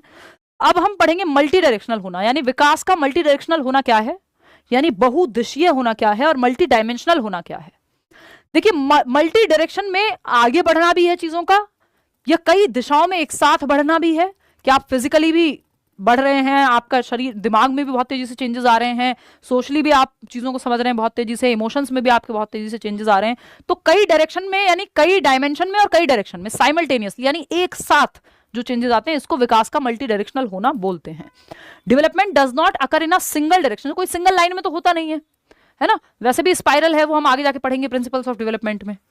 तो एक सिंगल डायरेक्शन में या एक स्ट्रेट लाइन में ना होकर, it moves in multiple direction simultaneously, same समय पे कई डायरेक्शंस में, कई दिशाओं में, यानी शरीर का भी, मन का भी, जिसको इमोशन कह लीजिए, दिमाग का भी, cognition, thinking, reasoning, problem solving, socially भी बच्चा दोस्तों में भी खेलने जा रहा है, स्कूल में पढ़ने जा रहा है, वहां दिमाग पे फोकस हो रहा है, सोशल डेवलपमेंट पे फोकस हो रहा है, जब स्पोर्ट्स खेल रहा है तो फिजिकल डेवलपमेंट भी साथ साथ विकसित हो रहा है, इमोशंस भी विकसित हो रहे हैं। स्कूल से जब स्कूल जाना शुरू करता है पहली बार, तो थोड़ा घर वालों को छोड़ते हुए लगता है, या दोस्तों को बाय बोलते हुए लगता है। तो ये कई दिशाओं में विकास जो है वो चल रहा है, और कई डायमेंशंस में भी आप इसको कह सकते हो कि एक साथ कई दिशाओं में जो है विकास हो रहा है, तो मल्टी डायरेक्शनल कहेंगे। डायमेंशन यानी कई प्रकार हैं विकास के और ये सब जुड़े हुए हैं, इंटर रिलेटेड हैं, एक साथ बहुत सारे डायरेक्शंस में चल रहे हैं, तो ये मल्टी डायरेक्शनल होना है, दोनों बातें आपस में जुड़ी हुई हैं, है ना। कि एक स्टेज में मान लो आपके दांत जा रहे हैं, लेकिन आपकी जो दूध के दांत जा रहे हैं, फॉर एग्जाम्पल इसका एक और बहुत अच्छा उदाहरण, आसान एग्जाम्पल देते हैं, दूध के दांत जा रहे हैं और हो सकता है दूसरी तरफ मतलब घटोतरी हो रही है, इसी एग्जाम्पल को आगे बढ़ाएंगे कि घटोतरी हो रही है यानी डिक्लाइन। इसमें मल्टी डायरेक्शन का मतलब है इंक्लाइन और डिक्लाइन दोनों देखने को मिल रहा है आपको, ये सिंपल समझ सकते हो आप, इंक्लाइन और डिक्लाइन दोनों देखने को आपको मिलता है, तो इसलिए मल्टीपल डायरेक्शन में हो रहा है साइमल्टेनियसली। और मल्टी डायमेंशनल यानी आपस में जुड़े हुए भी हैं ये, और कई दिशाओं में हो रहा है, कई प्रकार से हो रहा है। तो डायमेंशनल प्लस डायरेक्शनल दोनों है। इंक्लाइन हो सकता है कि आपकी समझ बेहतर हो रही हो, या आपकी पेन पकड़ने की क्षमता, फाइन मोटर स्किल्स, या भाषा पे पकड़ आपकी अच्छी आ रही है 2 से 6 वर्ष में, मान के लेते हैं ऐसा ही होता है अर्ली चाइल्डहुड में, 2 से 6 वर्ष में भाषा पे पकड़ आपकी स्ट्रांग हो रही है। अब आप बोलना सीख गए, नए नए शब्द बहुत तेजी से बोलते हैं, हर बार आप जाओगे, आप 1 महीने मत मिलिए बच्चे से, वो नए शब्द बोलता हुआ नजर आएगा, क्योंकि हर दिन वो बहुत सारे 30-40 शब्द नए सीख रहा होता है, कार्टून से, आसपास से जो सुनेगा वही बोलेगा, गाली भी सुन ली तो वही रिपीट कर देगा। तो ये 2 से 6 वर्ष में आप देख रहे हैं इंक्लाइन किस में है या इंक्रीमेंट किस में है, भाषा में यानी लैंग्वेज में। दूसरी तरफ आप डिक्लाइन देखेंगे, आप कह रहे हैं कि दूध के दांत गिरने लग गए, है ना, तो ये डिक्लाइन भी हो सकता है। आपको हाइट बहुत तेजी से बढ़ती हुई नजर ना आए, जितनी आपको, जिस तेजी से आपको लेटर चाइल्डहुड में या एडोलेसेंस में देखने को मिलेगी, तो किसी क्षेत्र में यह हो सकता है आपको बहुत तेजी से वो हाथ पैर या उसकी हाइट भी थोड़ी बढ़ रही है, लेकिन जरूरी नहीं है स्ट्रेंथ आ रही है, मसल्स में क्षमता अगली स्टेज में होगा इंक्लाइन जो है या इंक्रीमेंट। हो सकता है 6 से 12 में आपको हाइट बहुत तेजी से बढ़ती हुई नजर नहीं आएगी, लेकिन मसल्स स्ट्रांग हो जाएंगे, अब वो दौड़ना भागना वो बेहतर कर पाएगा। तो एक तरफ आप देख रहे हैं इंक्रीमेंट है, दूसरी तरफ डिक्लाइन भी है साथ साथ। जैसे बुढ़ापे में आप, या मिडिल एज में भी फॉर दैट मैटर, 50 साल के हैं आप, तो जितना तेज 25 की उम्र में दौड़ लेते थे उतनी तेज नहीं दौड़ रहे हैं, वहां डिक्लाइन है, लेकिन आपकी समझ बेहतर हो गई है, अब आप आसानी से परेशान नहीं होते, स्टेबल हैं। ऐसा नहीं है इसने छोड़ दिया, अब जीवन किस काम का, एक ब्रेक अपने दिल तोड़ दिया, बिल्कुल 50 साल के आदमी को रोते हुए देख रहे हो आप, मतलब रो सकता है, ऑफ कोर्स इमोशनल कनेक्शन है, बट वो जो इम्पैक्ट है जो 25 में किसी चीज का होगा वो 50 में होगा, उसको बेहतर तरीके से हैंडल करना आ जाएगा। तो एक तरफ बढ़ोतरी है कि समझ बेहतर हुई है, इमोशंस पर कंट्रोल बेहतर आया है, वाइज हुआ है व्यक्ति, दूसरी तरफ शारीरिक क्षमता के अगर कॉन्टेक्स्ट में देखोगे तो 25 साल या 18 साल, या आप देखते ही हो स्पोर्ट्स पर्सन को, तो वो कोच बन जाएंगे बाद में, लेकिन खुद से थोड़ी खेलेंगे 50 साल की उम्र में, तो कुछ एक्सेप्शंस आपको मिल जाएंगे, लेकिन वो क्षमता उनकी जो 25 में थी वो उतनी नहीं मिलेगी। तो मतलब कई डायरेक्शंस में हो रहा है, एक तरफ बढ़ोतरी देख रहे हो, दूसरी तरफ घटोतरी भी होती है, यही विकास के अंदर की प्रक्रिया है, ठीक है। और ये सब आपस में जुड़े हुए हैं विकास के प्रकार, तो यानी मल्टी डायमेंशनल भी है, कई डायमेंशंस में एक साथ चल रहा है, और डायरेक्शंस में भी।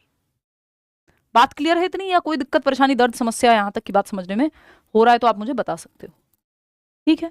तो ये इंटर रिलेटेड तो है ही सब, आपस में इंटरवोवन है, वो बात हम शुरू में ही कर चुके हैं। PCSE समझने के लिए आसान रहता है, यानी फिजिकल शरीर, ये विकास के प्रकार भी हैं, हम अलग से पढ़ेंगे इनको, कि शरीर का विकास, दौड़ना भागना उछलना कूदना, मोटर स्किल्स यानी जो ग्रॉस और फाइन मोटर स्किल्स हैं, सूक्ष्म और स्थूल गतिक कौशल हैं, वो इसी में आता है, फिजिकल डेवलपमेंट से जुड़ा हुआ है। कॉग्निटिव आपका thinking, reasoning, problem solving, attention, memory, perception, decision making, जितने भी काम दिमाग से हो रहे हैं वो कॉग्निटिव में आएंगे। सोसाइटी यानी बच्चों में घुलना मिलना, लोगों से बात करना, ये सोशल डेवलपमेंट भी बच्चे का हो रहा है, घर पे कोई आए तो उसको पानी भी पूछ रहे हैं, यानी मॉरल एजुकेशन भी आ रही है। इमोशंस, ये स्कूल जाते हुए पहले दिन रोते थे, अब स्कूल जाने के लिए रो रहे हैं, तो इमोशंस पे भी बेटर कंट्रोल आता है। तो ये चारों विकास के प्रकार हैं, और ये चारों दिशाएं चल रही हैं, या चारों डायमेंशंस में विकास हो रहा है।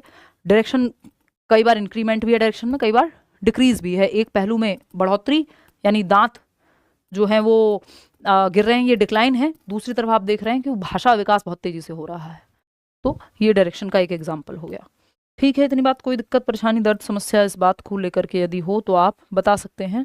अब आपके सामने एक सवाल है जो आज के लिए आखिरी करेंगे, वैसे तो ये काफ़ी अभी हमारे पास ये पूरा चैप्टर कंप्लीट होने में समय लगेगा, लेकिन हमने अच्छा खासा समय लिया है डिस्कशन में, सिर्फ 25 में से 14 पेज ही हम डिस्कस कर पाए हैं, तो वो कल की क्लास में करेंगे करियरविल पे। यूट्यूब पे कल से अलग रहेगी, क्योंकि डिस्कशन में हम उतने लीन हो गए कि ये काफ़ी समय लगा करके जो है PPT बनती है, पूरा तो आज डिस्कशन नहीं हो पाएगा, कल की क्लास में करेंगे। देखिएगा, डेवलपमेंट ऑफ चिल्ड्रन यानी बच्चों के विकास के बारे में निम्नलिखित में से कौन सा कथन सही है। तो पहला ऑप्शन है unfolds in a random manner which does not have any pattern, ये तो शुरुआत में पढ़ा था, प्रिडिक्टेबल है, ऑर्डरली है, और क्या है आपका प्रोग्रेसिव चेंजेस हैं। तो ये तो एक ऑर्डर में होगा, रैंडम तो हो ही नहीं सकता। रात को सोए, सुबह स्वेलिंग आ गई तो उसकी वजह से जो चेंज हो गया वो विकास हो गया। ये वाला थोड़ी रैंडम परिवर्तन, थोड़ी अचानक से आ गया। कल 5 फीट के थे, आज सीधा 7 फीट के हो गए एक ही रात में। इसको हम डेवलपमेंट नहीं कहते, ये विकास नहीं है, वो तो सीक्वेंस में होगा। कल बच्चे थे या आज बूढ़े हो गए, या आज बूढ़े थे कल बच्चे हो गए, रैंडम चेंजेस नहीं। कि आज तो दूध का दांत एक निकला था, कल देखा तो पक्के दांत आ गए सारे, ये तो रैंडम हो गया ना। अचानक से कैसे, रातों रात कहां से पक्के दांत आ गए भाई? तो रैंडम चेंजेस डेवलपमेंट में नहीं आते, एक पैटर्न होता है डेवलपमेंट का, प्रिडिक्टेबल है इसीलिए, क्योंकि एक पैटर्न है कि बच्चा पहले गर्दन संभालना सीखेगा, फिर बैठना सीखेगा, फिर खड़े होना सीखेगा, फिर चलना सीखेगा, फिर दौड़ना सीखेगा, भागना सीखेगा। उल्टा थोड़ी है, ये कोई पैटर्न थोड़ी है। दौड़ना बच्चे ने सीख लिया, खड़े होना आता नहीं, गिर जाता है, तो अभी सीखा नहीं है वो। Is multi dimensional and multi directional, yes. विकास बहुआयामी है, कई आयामों में होता है, फिजिकल, कॉग्निटिव, सोशल, इमोशनल, बहुदिशात्मक है, इंक्रीमेंट भी है और डिक्रीज भी है, किसी एक पहलू में बढ़ोतरी भी है, दूसरे में डिक्रीज भी है, साइमल्टेनियसली चल रहे हैं ये सब, यानी एक साथ चल रहे हैं ये। तो ऐसा थोड़ी है कि आपका बच्चा जब वो बोलना सीख रहा है तो सिर्फ बोलना ही सीखेगा, दांत नहीं आएंगे उसके, ऐसा तो कुछ नहीं है, दोनों साथ साथ होती हैं चीजें, ठीक है। तो ये multi dimensional and multi directional, बहुआयामी और बहुदिशात्मक है। अब दिशा में आप वो भी पढ़ते हो, सेफेलोकॉर्डल, प्रॉक्सिमोडिस्टल, वो सब फिजिकल वाले डेवलपमेंट की हैं, और भी दिशाएं हैं, वो हम पढ़ेंगे with the course of your course, और जो भी ये कोर्स का चैप्टर वाइज सीक्वेंस है उसमें। इज सिनोनिमस विद ग्रोथ, विकास वृद्धि का पर्याय है? नहीं, सिनोनिमस लिए हम यूज करते हैं बट पर्याय नहीं है, इनमें अंतर है, वो हम कल की क्लास में समझेंगे। Is a simple and unitary process, विकास कभी भी यूनिटरी, या यूनिटरी मतलब सिंगल नहीं हो सकता, ये मल्टी डायमेंशनल, ये तो जस्ट उल्टा हो गया इस बात के। सरल नहीं है, कॉम्प्लेक्स प्रोसेस। प्रोसेस यानी प्रक्रिया, चाहे विकास की हो, अधिगम की हो, यानी लर्निंग हो, डेवलपमेंट हो, दुनिया की कोई प्रक्रिया हो, कभी सिंपल नहीं होती, कॉम्प्लेक्स होती है। प्यार की क्यों ना प्रक्रिया हो, वो भी कॉम्प्लेक्स होती है। मजाक में कह रही हूँ क्योंकि आप लोग यंग लोग हैं, आपको प्यार मोहब्बत के एग्जाम्पल्स बहुत अच्छे समझ में आते हैं, मतलब मैं भी यंग ही हूँ, आपसे थोड़ी ज़्यादा यंग हूँ। तो बेसिकली प्रोसेस कोई भी हो सिंपल नहीं होती, चाहे वो प्रेम की हो, बिछड़ने की हो, विकास की हो, सामाजिकरण की हो, यानी लर्निंग हो, डेवलपमेंट हो, सोशलाइजेशन हो, लव हो, कोई भी प्रोसेस हो, सेपरेशन हो, सिंपल कुछ नहीं होता। प्रोसेस और सिंपल सिनोनिमस नहीं है, एक दूसरे के पर्यायवाची नहीं है। प्रोसेस हमेशा कॉम्प्लेक्स होती है, आगे पीछे चलती हैं चीजें, स्पाइरल में चलती हैं कई बार, ठीक है ना। तो सिंपल को प्रोसेस कभी नहीं मानना, ये ध्यान रखिएगा, जहां लिखा हो प्रोसेस और सिंपल, ना, पॉसिबल ही नहीं है, ठीक है। चलिए आज के लिए इतना ही रखते हैं, थैंक यू सो मच।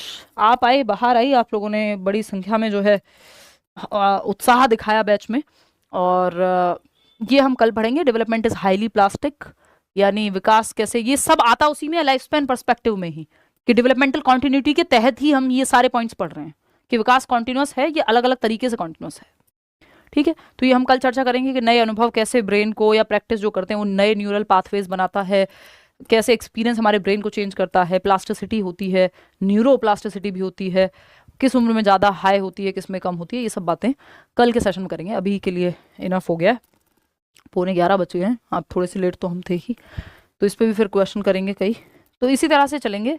हमारे पास इनफ समय है, अगर सीटेट के एग्जाम को लेकर के बात करूं, कि हम तसल्ली पूर्वक पढ़ सकते हैं इंटरेक्टिव तरीके से, ठीक है।